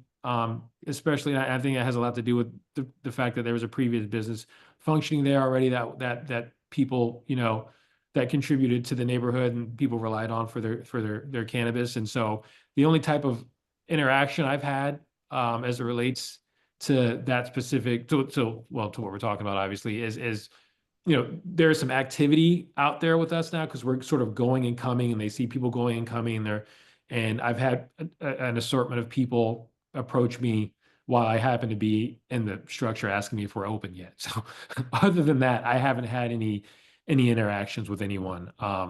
And to jump into the delivery concerns and the parking and stuff. So you're right. That structure isn't positioned with, we don't have, parking spaces and stuff like that directly associated with that property. So there is a neighboring various neighboring structures. And so what we intend on doing is, I actually have a parking space in one of the neighboring structures, private space that I own, and we intend on, if need be, renting an additional space for our delivery driver if that's necessary. I don't, this is a very dense area, right? We're not the only cannabis dispensary in town, right? In the area, in the neighborhood. And so I don't anticipate the reality that we're certainly not going to need some fleet of delivery drivers hopping around town delivering cannabis from our location because of how dense, the market is out here. I think we'll probably employ a scooter or two, maybe 3 scooters. We may have a vehicle. We do need a vehicle. We already have private parking for that, so that won't be an issue. But I honestly think this isn't going to really be, we won't need parking associated with the structure. And that was, we considered that when we were looking, and we said, well, that's something that we don't necessarily have to worry about. And this structure doesn't provide it. So that didn't deter us from moving forward with the structure. So hopefully that answers your questions. Your concerns are, I'm not trying to diminish your concerns or, Yeah, no. I'm just telling you, I'm just trying to be realistic about. It's more about like, I remember the experience. We had a pizzeria here and on H Street in the 300 block, and this was a constant source of irritation because people would stop and run in and get their pizzas.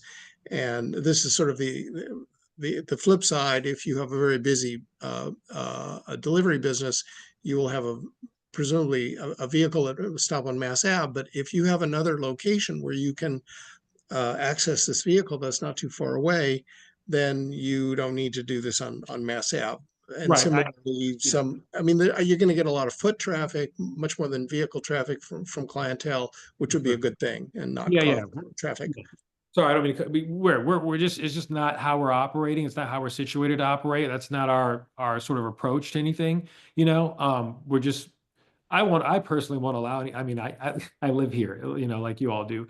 I won't allow it if it's happening, but I don't think that, Mass Avenue is a major sort of, artery, right? Through the city. That isn't the kind of street where someone is willing to just stop and put their emergency blinkers on and hop out of their car, If it's happened, it happens, but it's not like it's a side street where you can expect that kind of. I don't think we can even expect, and like I said, I'm not trying to diminish your concern, but I don't think we should even expect something like that. We're not situated for anything like that. So I'm not really expecting that to be a concern. Oh, this is a great discussion, and I don't want to cut it off, but we're running over time a little bit. So we would need to have this wrapped up soon. Commissioner Prince, any last Can I make a questions? suggestion? And I don't want to introduce a resolution to protest this, but I would like us to agree that we can explore a settlement agreement to stipulate a few points, and that if we were to need to protest, which I don't think will be necessary, we would have to vote that in either a special session or an executive meeting, because I still have some concerns about the summer garden and odor and noise, because you are right next to a residential building. So that's what I would like to ask, is that we open a discussion towards a settlement agreement, and figure out how we want to address that. Maybe come up with some terms for the summer garden, and then we would just accept it. I have a quick question. There's a timeline though here. How committed are you to allowing outdoor smoking on the summer garden versus consumption of edibles? So you would get over the concerns of Are you asking me? no, and for Ed, the business representatives. I mean, you could make that decision. No, I'm just kidding. We would have. I'm asking that because if I when I pulled the Google View and I can do it, it seems like this is the summer garden and there are balconies and residential windows right next to it. So the proximity is a little concerned. This seems to be on the left side, an office building. Right. So that's not maybe much of a concern, although it could also, but I think the proximity of these residential balconies and units to the summer garden could have some issues with odor and Yeah, noise. So I think what Dale brought up is a great, solution. We can talk more about it because it's a valid concern. That rooftop is set back a little bit. It appears it's a little more forward there, but in reality, it's a bit set back. I mean, smoke would have to sort of, live on its own and kind of, but I think it's a good idea for us to sort of designate and discuss in more detail how we can sort of accommodate your concerns, because we're totally dedicated to that and they're valid concerns. And we expected these kinds of concerns with the summer garden as it relates to smoke consumption. And to answer your question, I mean, the reason why I like the idea of permitting smoking consumption up there is because there are a number of reasons. One is it's unique. Two, we have we are not in a position to do some things while we're in the position to do others, and that has sort of steered us to this property. So it's like we're not really, we want to take advantage of what we have here. It is an expensive, a very, very expensive property, one of the most expensive properties for cannabis users in the city. And then the third, I guess, thing I should mention here is that, as I mentioned earlier, I don't want us to get overconsumed in the amount of smoke that will be created in this particular area. It's going to be nominal. It's just not going to be much of anything at all. So I think that if Dale wants to get together, we can get together or whatever we need to do and talk about the specifics and how we intend on, confining that area and limiting anything, noise, smoke, whatever, from that area. And we can help you sort of understand more thoroughly what things are going to look and feel like. I think you'll see that there really isn't much of anything to be concerned with as it relates to smoke consumption out there. So I'm not trying to reject your idea of we should just not do smoking up there. Like I understand, we've thought about all these things, obviously. But just taking into consideration the reality of things and how things are actually going to play out, I can, beautiful cat there. I can, rest assured that this is not going to be an issue in any way. It's going to be very subtle. There just isn't enough room up there. There isn't enough space up there for anything substantial, noise wise. I mean, if someone wants to yell at the top of their lungs, it doesn't matter where you are. If they can be across the street, I've got a floor to ceiling windows here. If I open the window, I'm going to hear someone yelling at right. But like conversations, there's a restaurant right across the street from the building, or from that structure, right? They have outdoor seating. I don't think anyone's ever complained about them. Obviously that's on the ground level. So let's do what Dale said.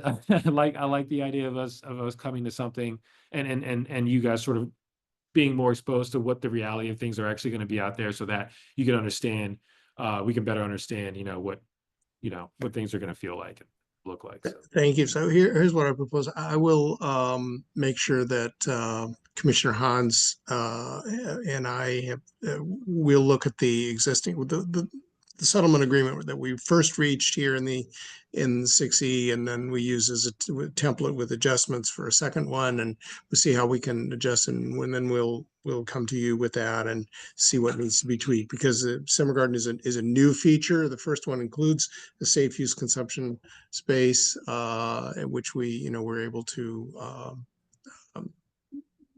I mean, it came out fine, although it hasn't gone into operation yet because they haven't opened the business for that. But so that's our way forward. Then we'll come back to you on this.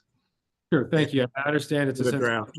sensitive subject, and I'm more than open and willing to discuss everything with you. Yeah. So we'll figure it out. Well, yeah, and I anticipate we may hear from people in 425 or not. And my own experience was there were many people who did not raise their voices because they either were indifferent or some people were in favor of it, and it tended to be a lot of negatives. And I just had to sort of cut through that and stay with the issue, which is that ABCA runs a pretty tight ship, and the sector is very heavily regulated, and this is what DC wants, to have licensed medical cannabis shops.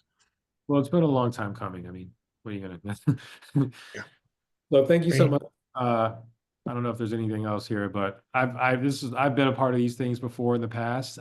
Never in relation to this topic, but hopefully I was helpful and yeah. So thanks for having us. Learning other. Thank you. Well, Commissioner Prince, would we have to vote on a resolution to get into a settlement agreement, or? No, we would have to approve it later. That's the thing, is that because there's a timeline, I think we will have to just reach one and then submit, or if we don't, then we'd have to protest, which I would strongly like to avoid. And there is a protest deadline, protest petition deadline of February 18th, which would then require us to meet to approve that. And then that has to be a publicly announced in advance. So Dale, real quick, are these things are sort of handled offline, right? I mean, do we physically get together virtually or Settlement agreement, absolutely. With the entire conversation, we can meet over a kitchen table and hammer it out. And then we have to submit it to ABCA, and they will. But because ours already, there are many settlement agreements, they're all publicly available online. The one that we used, I of course have a copy of it, and so I know should be accepted, and would probably end up just lining out a lot of stuff that doesn't apply. So Anyway. I guess I could wait for you guys to reach out. Is that the next step? Yeah. Okay. Yeah. Yes. Okay. And Commissioner Hans will be the point of contact from 6E, since it's his single member district, correct? Yeah, that's correct. And I'm going to rely on Commissioner Prince's experience with this to guide me through this. And also Commissioner Kaufman expressed interest in being involved in this too, just because he's new. So all three of us will meet. Great. Thank you for your time, and we will continue the conversation offline. Great. Thanks. Thank you. Have a good night. Thank you. We will move to the next item. Let's see.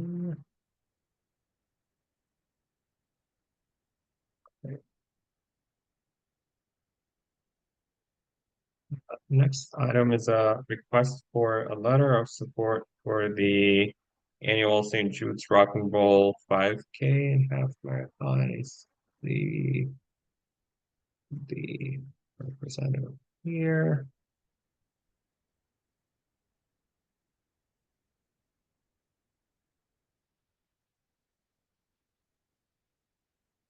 Evening. Good evening. And take the camera off.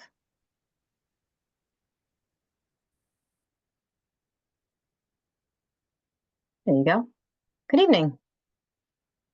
Thanks for joining us. I'm pulling slides up. And the floor is yours. Yeah, I'll be brief. A lot of you guys are probably familiar with this event. First of all, I'm Diane Thomas. I represent the Rock and Roll Marathon. I'm a DC resident. Have been doing this is about my 16th year on this event. So I've been with this event through the beginning. It runs usually the third weekend in March every year. This year it'll be run on Saturday, March 15th. And 2 years ago, we incorporated a 5K, which impacts this ANC. So we can go straight to it. There's a course map, but if you go to the next one, this is specifically for your ANC. So this is the 5K. So ANC 60 is going to actually host mile 13 for the half marathoners and all the 5Kers.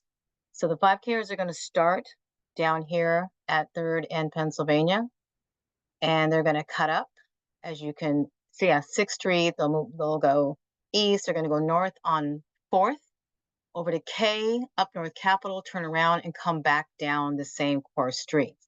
The half marathoners you'll see coming down North Capitol Street, making that, and then picking up part of the 5K course there on K Street and then exiting down 4th Street over there to out of your ANC past Massachusetts Avenue. I'm doing this very fast, so I apologize if you have any questions.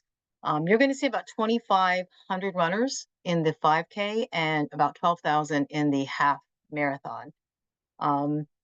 Time frame, total event, it starts at, closures start about 7 a.m. They run till about 2 down there by the Capitol. Your street closures you're gonna start seeing them about 6:30 a.m. and MPD controls the openings. They usually cleared out of there before 12:30. We always put 1 o'clock to allow for any street cleaning, trash, anything like that. MPD does control those street openings, so it will be at their discretion that this, the route is safe to put traffic back on it. There will be some music. It is called the Rock and Roll, and there'll be music. Last year we had a amplified music at North Capitol and K right there by Gonzaga. And that starts with the first runner, and then it ends with the last runner. So you'll see it'll start pretty early with the 5Kers, and then it'll be done probably about 12:30 playing there. So I don't know if you got any concerns or anything about it last year. It's been there for the last 2 years. So I don't know if that was a concern of any residents. You have, obviously, a whole lot of new buildings there at North Capitol and K that weren't online for the previous times this event's taken place. So we definitely wanted to get back to make sure there weren't any new concerns of, I don't know if those are online yet or if those have residents in them yet, but we wanted to get back out. We know there's a nursing home on that K Street as well, so we're working with them just to remind them it's coming up and work to accommodate their traffic that needs to get in and out of that nursing home. There's no parking along the route, so on North Capitol K, MPD will ask us to keep all cars off those streets. And what else is going up? We're putting some core signs up the week before just to remind people it's coming. They come down that same day. All the street closures are in ways, so you'll see those all programmed. If you're trying to get around the city that morning, they'll be uploaded into ways to get you around and not be impacted by the street closures that morning. So again, this is an annual event. St. Jude's is the title sponsor of the event. And that yellow, those are the streets impacting in your ANC. So highlighted again, those are extended times, and historically we've been out of there a little sooner than those times, but we do try to extend it just to make sure that, trash and any water, there's a water station right there at North Capitol and K to make sure that's cleaned up and everything's, looks better than when we got there. So that's in a nutshell. I went through it pretty fast. If there's any questions of any of the commissioners. Yep. Thank you. Any questions by commissioners? Yes, I have a question. The nursing home, their parking area is on the street. So you guys will allow that access for the Right. employees and maybe guests visiting during Absolutely. visiting hours, if so, to access? Yep. Absolutely. We were able to do it the last 2 years because we actually closed K Street the last couple of years. So we have worked with them to get their people in and out for shifts, and any Mhm. visitors can get there on that side street. Okay. Thank you. Any other questions by commissioners? Questions, thoughts? I personally have not heard a single complaint from my neighbors. A lot of supporters in the area, even if they're not participating. Any questions or comments from public, folks on the line? And we do, I also mentioned, I know you guys have the Mount Vernon Market on I Street.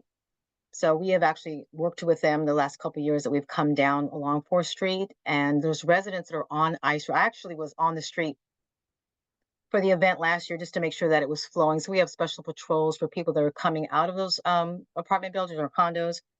They can actually, MPD directs them down that alleyway to put them out onto the main street because they can't go down I to get to 4th. So that's worked out pretty well, and we will be doing that again this year. If you know of anyone trying to open the market ran the last 2 years, and it will continue to run. Great. Could you explain the request to us? So you requested a letter of support. Is it for the telling Acknowledging the GDOT that we event. have Yeah, no issue acknowledging the with event. It goes to the HCMA, their Special Events Task Force. And just that, Okay. the Rock and Roll came, they presented, we're aware of the street closures, and there's been no, major concerns, voiced to you commissioners. It's just kind of like, I'm happy to send you like a resolution other ANCs have used. If you want to use something like that, I'm more than happy to do that. Sure. Yeah. So if there are no concerns or issues, we'll work on tweaking the language, but basically I would say I am moving a motion to express that 6E supports the annual St. Jude's Rock and Roll DC Half Marathon and 5K. No issues about road closures or any potential impacts on the surrounding areas. Does that work? Yeah, okay. Was that question for me or your commissioners? I wasn't sure. No, for you. Yeah, it does. Oh, Just making absolutely. sure Yeah. that I captured what You did. the You request is did. about. Okay, great. You A did. motion to second. I second it. Okay. Commissioner Abukalaf moved a motion to express support for the rock and roll race, and Commissioner Hahn seconded. All those in favor, please say aye. Aye. Aye. Commissioner Aye. Watts. Okay. Aye. So the resolution passed with 6 ayes, 0 nays, and 0 absentees, and we will be in touch to provide you with a copy of it. Appreciate Thank it. And you also, for presenting. commissioners, I will send a week before just to remind you it's coming, and my cell phone, I'll be in command. So if there's any issues any of the commissioners encounter, please, I'm a phone call away. Great. Thank you Thank you for all. joining us and presenting. Have a good night. Thank you. Great. Moving to the next item, vote on methods to advertise monthly meetings. So I can share. Yeah. Do you want me I to? have- Oh, I have it also. If you want me to lead this Oh, one. so this, sure. I'll pull up. So this is what I found in our bylaws, and I believe that this is what is provided by the Office of ANC, right? Yep, correct. And I'm looking at it Okay. in the pocket guide too. Yeah. But Would you want to present on it? yeah, I'm happy to. Sure. Thanks. Sure. So essentially, I went to like one of the refresher trainings, and we actually have to vote as a commission on how we want to advertise our meetings. And so, if you look at C, A through D, those are our 4 different options. We need to select 2 of the options.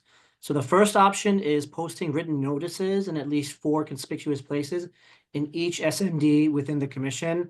I will say, when we first started this 2 years ago, we did it, and it took a lot of time. Commissioner Abukalaf, if you remember driving with me to post, don't think that's the most efficient. So I would say not select that one. Second one would be publication in a city or community newspaper. I don't know how many people really look at newspapers these days. I don't think that's the best one either. Number 3, transmitting or distributing notice to a list of residents and other stakeholders in the community. That one, I think we already have a listserv that we send out every month, or a newsletter, sorry. So I think we could really just include the agenda which has a notice of our meeting in our newsletter submission. So that's number C. And then D is any other manner approved by the commission. So if I were to approve another manner, I would say posting on our website. That could be another valid way of advertising. And then I would also say, even like if people want to post on their social media. So like I posted on my Instagram that we were having our meeting today. So I would elect to go with C and D, and for the other manners, I would propose the website and then our social medias individually as options. So would love to get thoughts, and if you guys are good with that, I can make a motion to do that. I think that's good. We don't have a 6E social media page, do we? No, so when I say social media, I mean like our own. I know. No, I was Yeah. just asking if we had a. Well, Good idea. technically we do, because we have a YouTube page, if that's considered social media, but no Instagram, no X or other that I'm aware of. But individual accounts, yes. Yeah. Okay. I support the idea of C and D. D being mainly a website or possibly I suppose accounts, but that's sort of optional, and we not every commissioner will have an account for outreach. I do, but I don't use it much. I'm using email more now.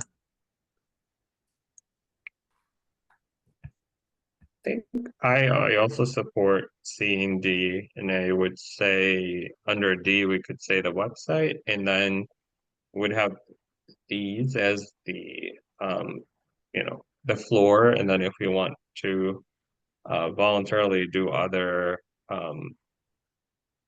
methods like social media, that would be good as well. And I mean, I'm open to the idea also of having, I'm not sure which social media um, platforms are the best to use, whether it could be like Blue Sky and X, or like I don't know if Instagram also could be another option for creating 6E accounts, but I would rather not include that, since we would have to experiment with that and just include the website under D. Any other thoughts by commissioners? I think those are great ideas, and maybe tagging our website to try to get more traffic to our website. But I do think creating social media pages that's just designated for 6E, and that way all of us have access to it. We can post our events and build more traffic that way, and have our website linked to get, to try to get that traffic to our website. Also, I guess it's something to talk about in the future. I agree. I think Commissioner Prince mentioned earlier possibly thinking about redoing our website or making some improvements there to make it a little more user friendly.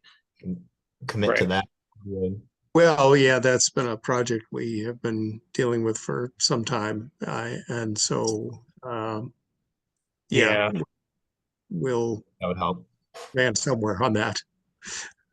We issued a request for proposal, did not get any proposals, so I think we could just extend the deadline. I don't think we would need to vote on extending the deadline for request for proposal, since we already approved appropriating the funds, correct?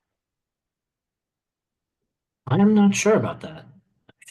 I mean, we could, well, let me check with Office of ANC, and then if we need to do that, we can do it next month. If not, we would just need to find ways to circulate the request for proposals for creating and designing a new website.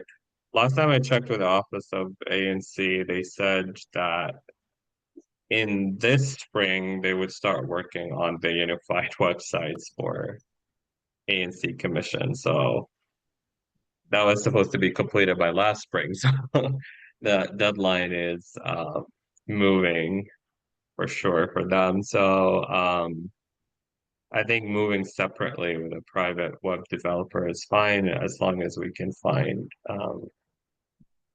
folks to submit proposals. Commissioner Watts, any thoughts?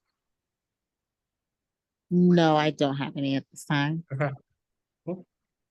Commissioner Watts, would you want to make a motion? Yeah, happy to. So I move that ANC 6E makes its official notice platforms for our meetings. Number one, our newsletter that we send out every month, and then number two, our website. So those would be the two official platforms. Can I get a second? I'll second that.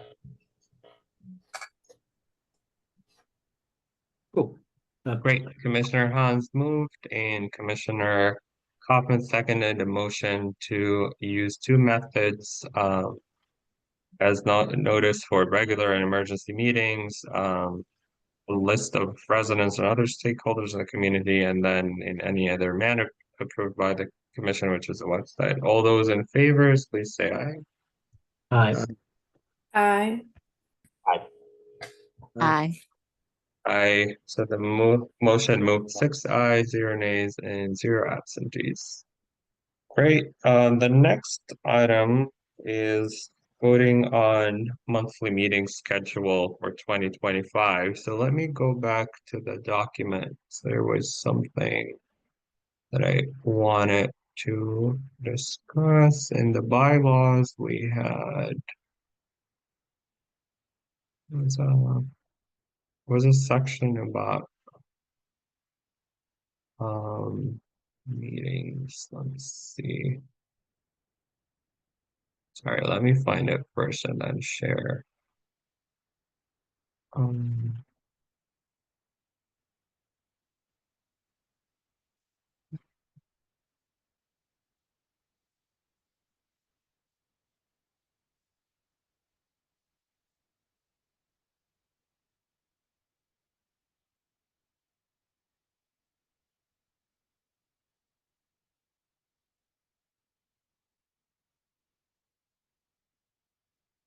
So yeah, you found it. Let me share this.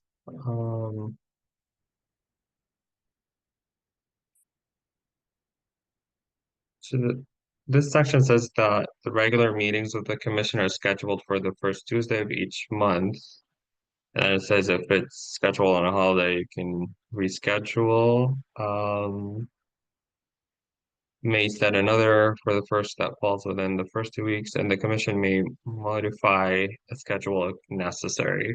So does that mean we would have to vote on amending the bylaws if we would go with any other date than the first Tuesday of each month, or does provision C mean that we can modify this whole schedule? Yeah, I would say it's probably the latter because it's also a new cycle now. So we don't have a schedule right now. Yeah, I believe that like provision B was adopted by the previous commission, but does that mean that we would have to vote on amending the bylaws to choose another day, or provision C? What are the other commissioners' thoughts on this? It's ambiguous. I could Right? see it being interpreted either way. To be honest, I do think that B establishes a standing meeting on the first Tuesday of each month, and I interpret C as meaning we can make incidental changes, but it could certainly be construed as meaning we could pick an entirely different schedule, but that would seem to violate the spirit of B. Mm. Well, let me um let me ask that question. Does anyone have conflicts with the first Tuesday of every month? Well, I mean, also means that the next meeting would be on February 4th, which is not, but I mean, if We would necessary, we modify could it. Yeah. modify. Yeah. I have conflicts actually now every Tuesday because I have a class from 5:30 to 8. So unless people want to meet after 8. No. Yeah, that's what I thought. That's too late. Yeah. So we have to go to a different day then. Yeah, I mean the class ends in May, so like if people want to go back to Tuesday starting in May, that could work, you know. Well, okay, except that I have class Mondays and Wednesdays from Oh, 6 no. to 7:30 through Maybe we should April. stick with Thursdays. Thursday is possible. It's not ideal, but it's the only other day. And also, I think they changed it from the beginning of the month because it just came so frequent. So we changed it to the end of the month. However, I don't care what day you guys would like to change it to or have it on, but I work Tuesday through Saturday at night. So throughout these times, I'll be at work most days. So I will miss some of the meetings. I'll try my best to make, the ones that I can, but I will miss them. You said Tuesday through Saturdays? Yes. What if we did Sunday night? Is that crazy? I mean, people are working Monday. No, is that too okay? No. I would personally be opposed to that. Exactly. Do we remember Monday already? Commissioner Prince, you said you had a Yeah, I have a class every Monday and Wednesday through into April 6 to 7:30. I've had this class now for over a year. Don't know what will happen after that. I may try to sign up for a continuation in a daytime session, but I can't, I don't know. It's maybe the end of the series. But anyway, that's what I have now. So I would prefer that we avoid Mondays and Wednesdays. Tuesdays have always worked reasonably well for me. So let me ask this question. If we continue with the last, it seems like the provision necessary makes a lot of sense because we won't have quorum because a lot of us cannot do the first Tuesday. So this is the interpretation of why we're doing this under the bylaws. Would the last Thursday of every month work if we continue with the schedule? That works for me. Yeah. Commissioner Carson, would you be able to probably attend at least as many meetings as possible? Yes, I can, but I won't be able to attend every meeting because I will be at work. Got it. And if I do, I probably wouldn't be able to speak, very often. Yeah. What are your work hours on Thursdays? From 2:30 to 11 p.m. Okay. And that's Tuesday through. What if we do For now, hopefully it could change, and if it do, I'll let you guys know. what if we did like every Thursday, every fourth Thursday up until May, and then we could switch to Tuesday? Because that seems like everybody can do Tuesday, right? Or no? Sure. Yeah, but that doesn't solve Commissioner Carson's problem, does it? To meet on I Tuesdays. Only Sundays and Mondays. And I'll be going back to work for my surgery in March. Uh-huh. Yeah, but I'll try my best, guys, as I've been doing. But you know that I've been missing them more frequently due to work. And for Mondays, Commissioner Prince, you have a class, right? I do until 7:30, and then I have a dilemma. Which one do I do? My class is recorded, but it is a small class and there is participation involved. Yeah. I could either join our meeting late, which is not good, or bail from the class. If we were to start at 6:30, then I would miss an hour of the Mondays and have just not ideal. Yeah. And also Mondays are not ideal for me. So how about we vote for now on the last Thursday of every month and see how it goes for you, Commissioner Carson, and then we could vote again on rescheduling the meetings if, at some point we think there's a day that could work better. We will also have new commissioners at some point for 6E01, 6E04, and then Commissioner Rogers is recovering from a surgery. So I think for now we would need to schedule the meetings, but then we could revisit. Does that work? That's fine. I just wanted to let you guys know that. Yes. Yeah, that's understandable. Thanks for letting us know. Okay. Do we say the last Thursday or just the fourth? Probably the fourth Thursday. That's a good question. There is in the month of May there are 5 Thursdays. Okay. We'll just go with the fourth, maybe Thursday of every month, and then see how that goes. Yeah, and there's somewhere down the road there will be another month with 5. It's October, has 5 Thursdays. Okay. Right. I make a motion that ANC 6E schedule its monthly meetings on the fourth Thursday of every month. I second that. Okay. Commissioner Abukala made a motion to schedule our monthly meetings on the fourth Thursday of every month, and Commissioner Hans seconded. All those in favor, please say aye. Aye. Okay. The motion passed 6 ayes, 0 nays, and 0 absentees. So we'll send the dates to the office of ANC, and then we'll add the dates to the website. Great. And then the next item is voting to continue meeting minutes services by Karen Yell.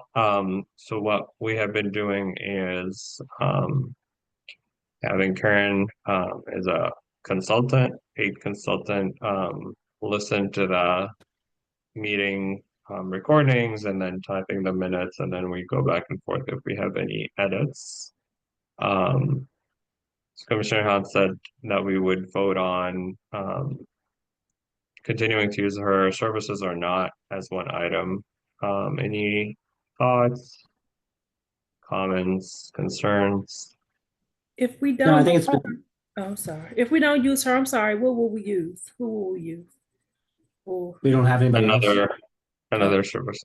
I personally have no issues with the way that she's been doing the minutes, and she's responsive to revisions. Commissioner Prince is our next secretary.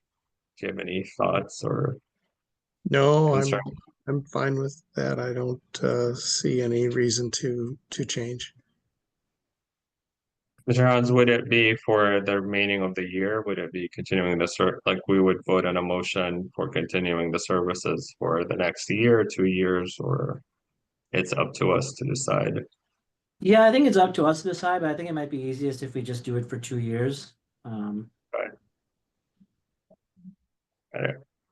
I know this is a new topic for the new commissioners. Any questions? No questions. If you're all generally satisfied, then I'll abstain because I wasn't here, but you know. Yeah, that makes sense for sure. Yeah. Okay, Commissioner Hans, would you want to move a motion? Yeah, sure. So I move to continue meeting minute services by Karen Yella for the next 2 years. I will second that. Commissioner Hans moved a motion to use the services of meeting minutes by Karen Yell for the next 2 years. That would be 2025 and 2026. And Commissioner Prince seconded. All those in favor, please say aye. Aye. Aye. And I think we actually may want to, when we do the motion, mention how much she charges. Do you think that's worth including? Sure.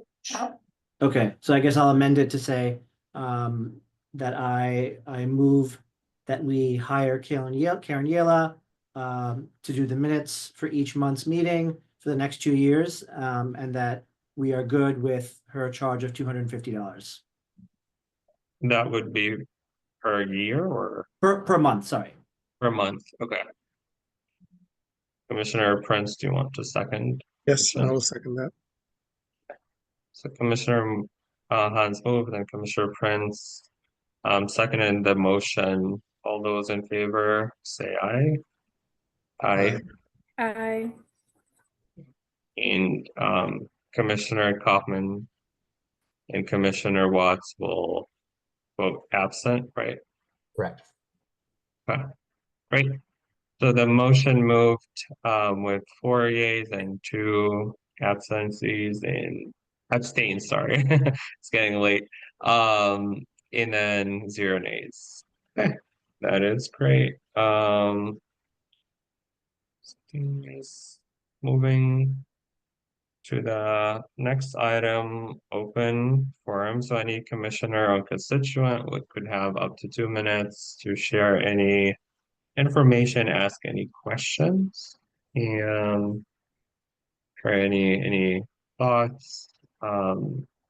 Commissioners, any updates you would want to? I have Yeah. something. So I've been having a lot of issues in my SMD with I'm not for sure who, but apparently other commissioners are telling the residents, hey, just call the news. instead of reporting issues to their property management and putting in work orders for things to get completed, and it becomes a little frustrating because I guess most of us know the order is to report the issue or the matter to your rental office, get a work order number. Then if the rental office isn't following through with the issues, we report it to Department of Buildings or Department of Health if it's a rodent issue, or contact the office of tenant and associates. So I just need you guys' help if any of my constituents, and it could be helpful to you also, if they're having issues with their work orders not being completed or done. I mean, if they're having issues within their units or the surrounding areas of their properties, to submit a work order to the rental office first, and then follow the next steps to Department of Buildings and things like that. And if things aren't getting handled, we escalate it to the mayor's office, council, and then go to the news or the office of Attorney General. It's just been a major issue within my area. Thank you. It's definitely also an issue. Well, not the similar issue, just the issue of property managers in my single member district not addressing maintenance requests and getting complaints about mold and flooding issues and elevators not working properly. So I think coordinating with the Office of AG, Department of Building, Department of Energy and Environment would be a great idea. Commissioner Watts, did you have something that you wanted to share? No, I don't. I was just looking at the calendar though and realized today is the 5th Thursday of the month. Yeah. So the last Thursday of the month is just easier to remember. The last Thursday of the month. What are other commissioners' thoughts? Most of the month have 4 or 5 Thursdays. Anyone? Sorry, thoughts about what? Most months have 4 Thursdays or 5 Thursdays? 4. 4. There are generally only 2 that have 5. I'm surprised that this is already, because the next one is. And I think this month it came on this. We changed it because it's supposed to have been last week, right? Or something, or Yes. Tuesday. It was something different about this month, right? Yeah. It was supposed to be on a Tuesday, but then we moved it to Thursday. Yes, well, we had Inauguration Day and Martin Luther King holiday. Was supposed to have been on the 21st, I guess. Right after inauguration. That was not going to work. Right. Yeah, I personally don't have strong feelings. Are you asking if we would want just to move another motion saying the last Thursday instead of the 4th Thursday? Is that a question? Yes, it was. Okay. Personally, don't have strong feelings. What are other commissioners' thoughts? I have no strong feelings either, but last Thursday is easier to remember. Yeah, exactly. For our, It's just easier to remember. I don't care. It only affects a couple of months a year. Yeah.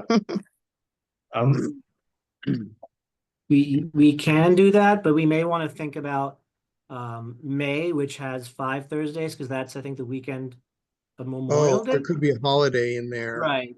That's what I was thinking. Well, the only thing I was That's thinking. right. May has the 26th is a holiday. The previous Thursday is 22nd, the following is 29th. I don't know if it's it's a Monday holiday. I don't think it makes a huge difference. Yeah, I think it's okay. Actually, last might be more convenient because it falls 3 days after the holiday. Whereas the other one falls just before a day. Some people may want to take off the Friday. I have no issues. Then October, the last Thursday is it's not a holiday, it's the day before Halloween. Okay. You wanted to redo the motion? Sure. Or because I think we have to, if we're going to adopt last Thursday, we have to I adopt. think, yeah, we'd have to move a motion. Shall I say I make a motion to revise the monthly? Oh, sorry, Commissioner Carson, did you have something? I was just saying we gonna have to do it over again. Got it. Okay. I make a motion to revise the monthly 6E meeting schedule to the last Thursday of each month. A second. Second.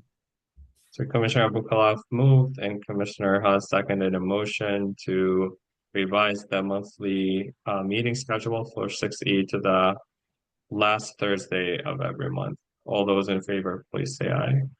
Aye. Aye. Okay. So the motion moved 6 ayes, 0 nays, and 0 absentees. Okay. Any other thoughts or questions by commissioners? Yeah, quick thing. So now do we have to change our bylaws for the time? I guess we should just make that edit, right? For the time of our meeting. meeting. So we can, there's also language about the AOC fund, which no longer exists, correct? Right. Yeah, and then Sorry, go notice for ahead. Oh, I was gonna say, and also in our bylaws, do we have anything about notice right now? We can also edit that now.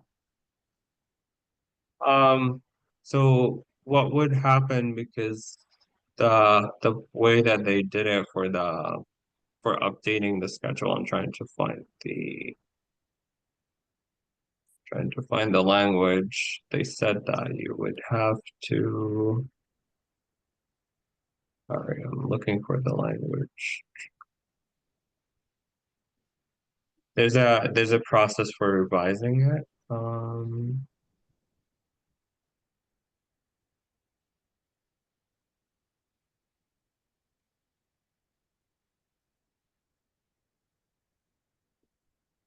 They're saying that each commission member shall have at least 2 weeks prior notice that an amendment is being proposed to the bylaws. The notice shall include the suggested changes.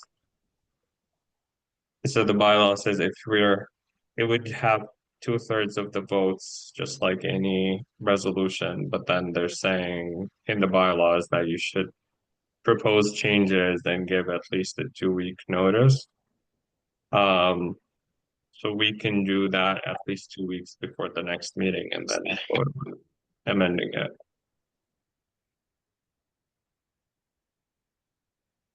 Okay.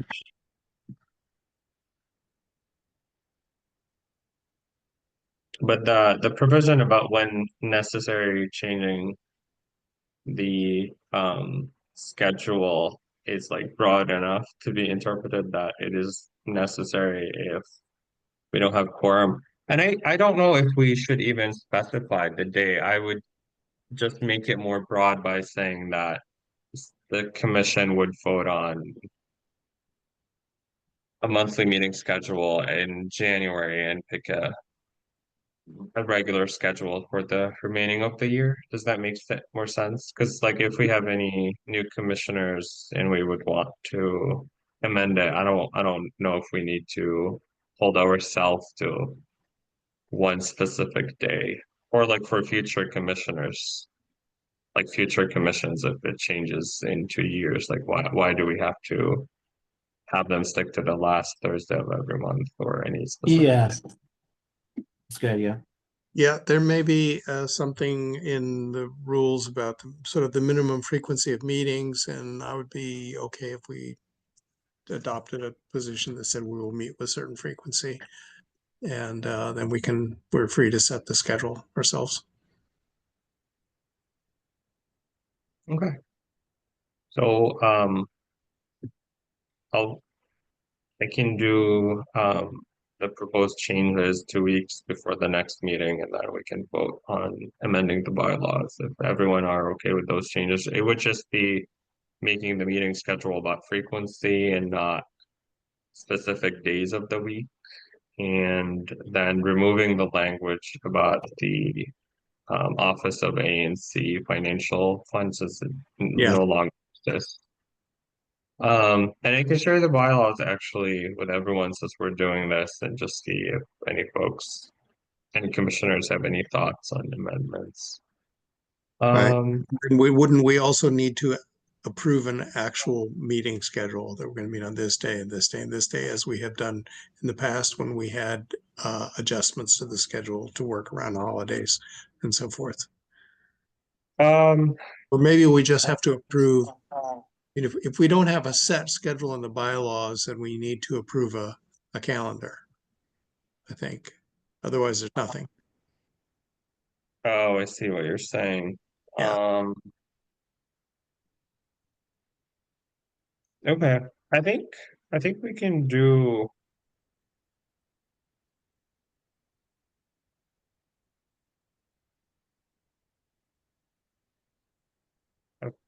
So my question is, if does it have to be in the bylaws? Like if you just say once a Yeah, I don't month know. based on an ANC 6E commission vote, does it have to be in the bylaws, like which day of the week or the dates?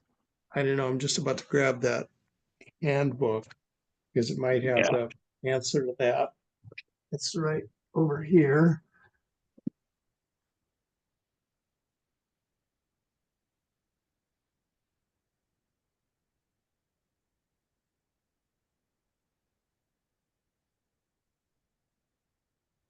I don't even know if it's addressed because I haven't read this thing yet. Maybe if it's easier to stay the last Thursday of every month in the bylaws for now and amend as necessary according to other provision, I think that's fine too. Yeah. I don't know where I don't think I'm going to find it quickly. So That's fine. We but can also check with the Office of ANC and make sure that we're amending the bylaws properly when it comes to. well, it does say we have to meet 9 times a year. Right. And there are some other things here about public notice. Adopt a schedule of regular commission meetings for the remainder of the calendar year. We're supposed to do that today at our first meeting of the calendar year. And then, but we've already done that, in fact, with our motion to meet on the last Thursday of every month. So that part is complete. And then the rest is giving notice of meetings or convocations at least 7 days prior to the meeting, except in case of emergency. And then there's a bit on notice, which we already also voted on, how to publicize. Oh, page 37, that talks about what the bylaws should include. 37, 38 of the pocket guide. I'm looking at it now. Yep. Yep, I see it.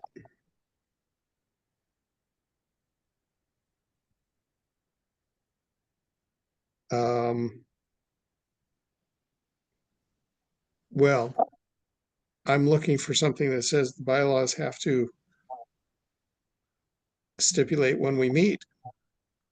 And I'm not finding it. Maybe the bylaws can be silent on that. Yeah.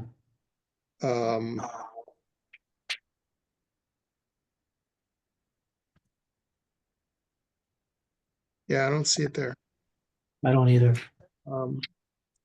So maybe we can just scratch that because we've already complied with the requirement to establish a schedule for the year. Okay. So I see a comment in the chat that the last Thursday in November and the last Thursday in December are holidays. Yeah, we need to fix that. Thank you, Corey. Yeah. We could always amend those later, though. We would back it up a week. We would just back it up a week in those cases, probably. Okay. Yeah. Yeah, and that 9 meetings for the year. Yes. So that would leave us 3 months with no meetings. What typically we don't meet in, is it August? Yeah, Okay. that's August recess. I think that it means at least, but you could. Right. meet for 11 months, right? We typically have done 11 months, and then August would be an August recess. Okay. I think it's mostly because it's often requests for support for different applications, so it would be tough to not have meetings for a couple of months. But do we have to amend the meetings for Well, November? we could do it now. I think we could do it later, but Okay. you know, Let's it's do it later. it's giving away, Right. Yeah. We still have but time. we will have to do that. Okay. No issues. Any other questions, announcements, comments, thoughts by commissioners? I don't want to make us run all of, we've already spent a lot of time, but at some point I'd like to maybe exchange ideas or information about how to get our distro lists for our SMDs. Because at the moment, mostly for residents, I'm writing to building managers because they don't have a list of residents. And I don't know how others have built up their lists if you have them. And the building managers sometimes don't forward, or they forward late. So, but I don't want to take time on that now. Just want to put that out there. Yeah. No, I have been facing the same issue because my single member district only has residential buildings that are gated, so not anyone can enter. And I have been trying to connect with residents through outside of my building with those constituents through management. I mean, I have heard from other commissions that they appropriate funds for postcards with information, and then maybe a QR code for signing up for a listserv. That's one idea. And I think there's a way to send mass mail. We would just have to look into how much it would cost and then appropriate the funds. And then you can just basically tell it's not very accurate, but you try to like have, I don't know if it's like a zip code level or some level through the postal service to send postcards to all residents in that area. So we may have like some inaccurate boundaries between what the postal service is using and our SMDs, but I think that's fine. So we could look into that. I mean, I don't know if like printing some flyers with, information if you want to sign up, or like with a QR code. That reminds me that we do have a 6E email account, right? I believe we I do. think so. Mhm. Okay, so Not maybe sure where it goes. I don't think it's a distribution list. no, but I mean, if we Just want some- like people to sign up through it, Oh, yes, instead of like sending individual emails to their yes. And I single don't know who member. has the keys to that account. Now, I was going to say, I don't know, like, I know you say you speak to the property managers. A lot of the properties, I know they have monthly meetings and things like that. If you maybe could attend one and take your little paper with you and ask the residents for their emails and things like that, that'd be a good way. That's kind of how I did Golden Rule. That's a good idea. Yeah. Okay, thank you.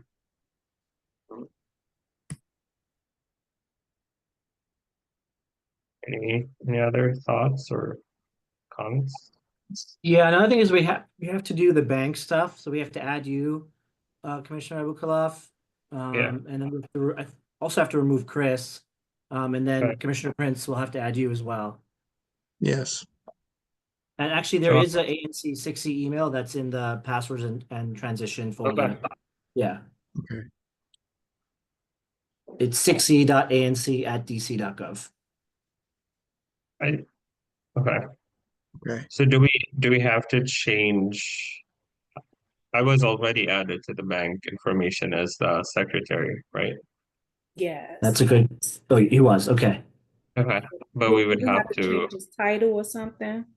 Yeah, maybe, yeah. Okay, we can follow up on that for sure.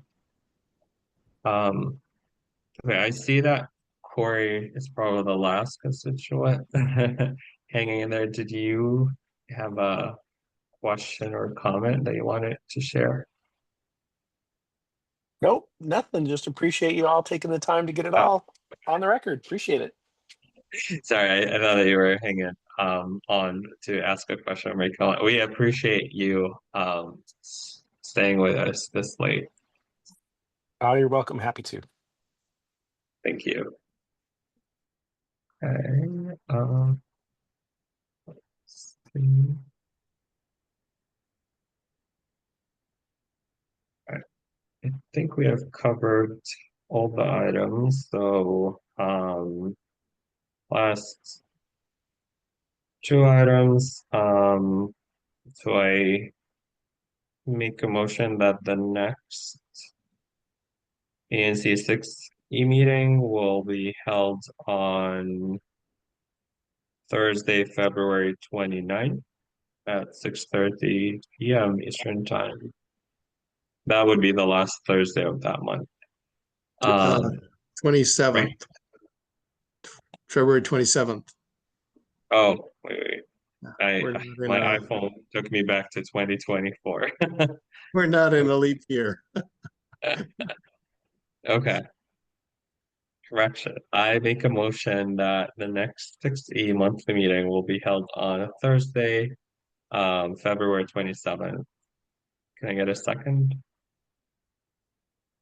second, do we have to vote on this? Because we already. I don't think it's necessary. We've already. Yeah. marked the No, it's calendar. not. Okay. I thought, for some reason, I thought we have. Okay. So the No, next we meeting, voted.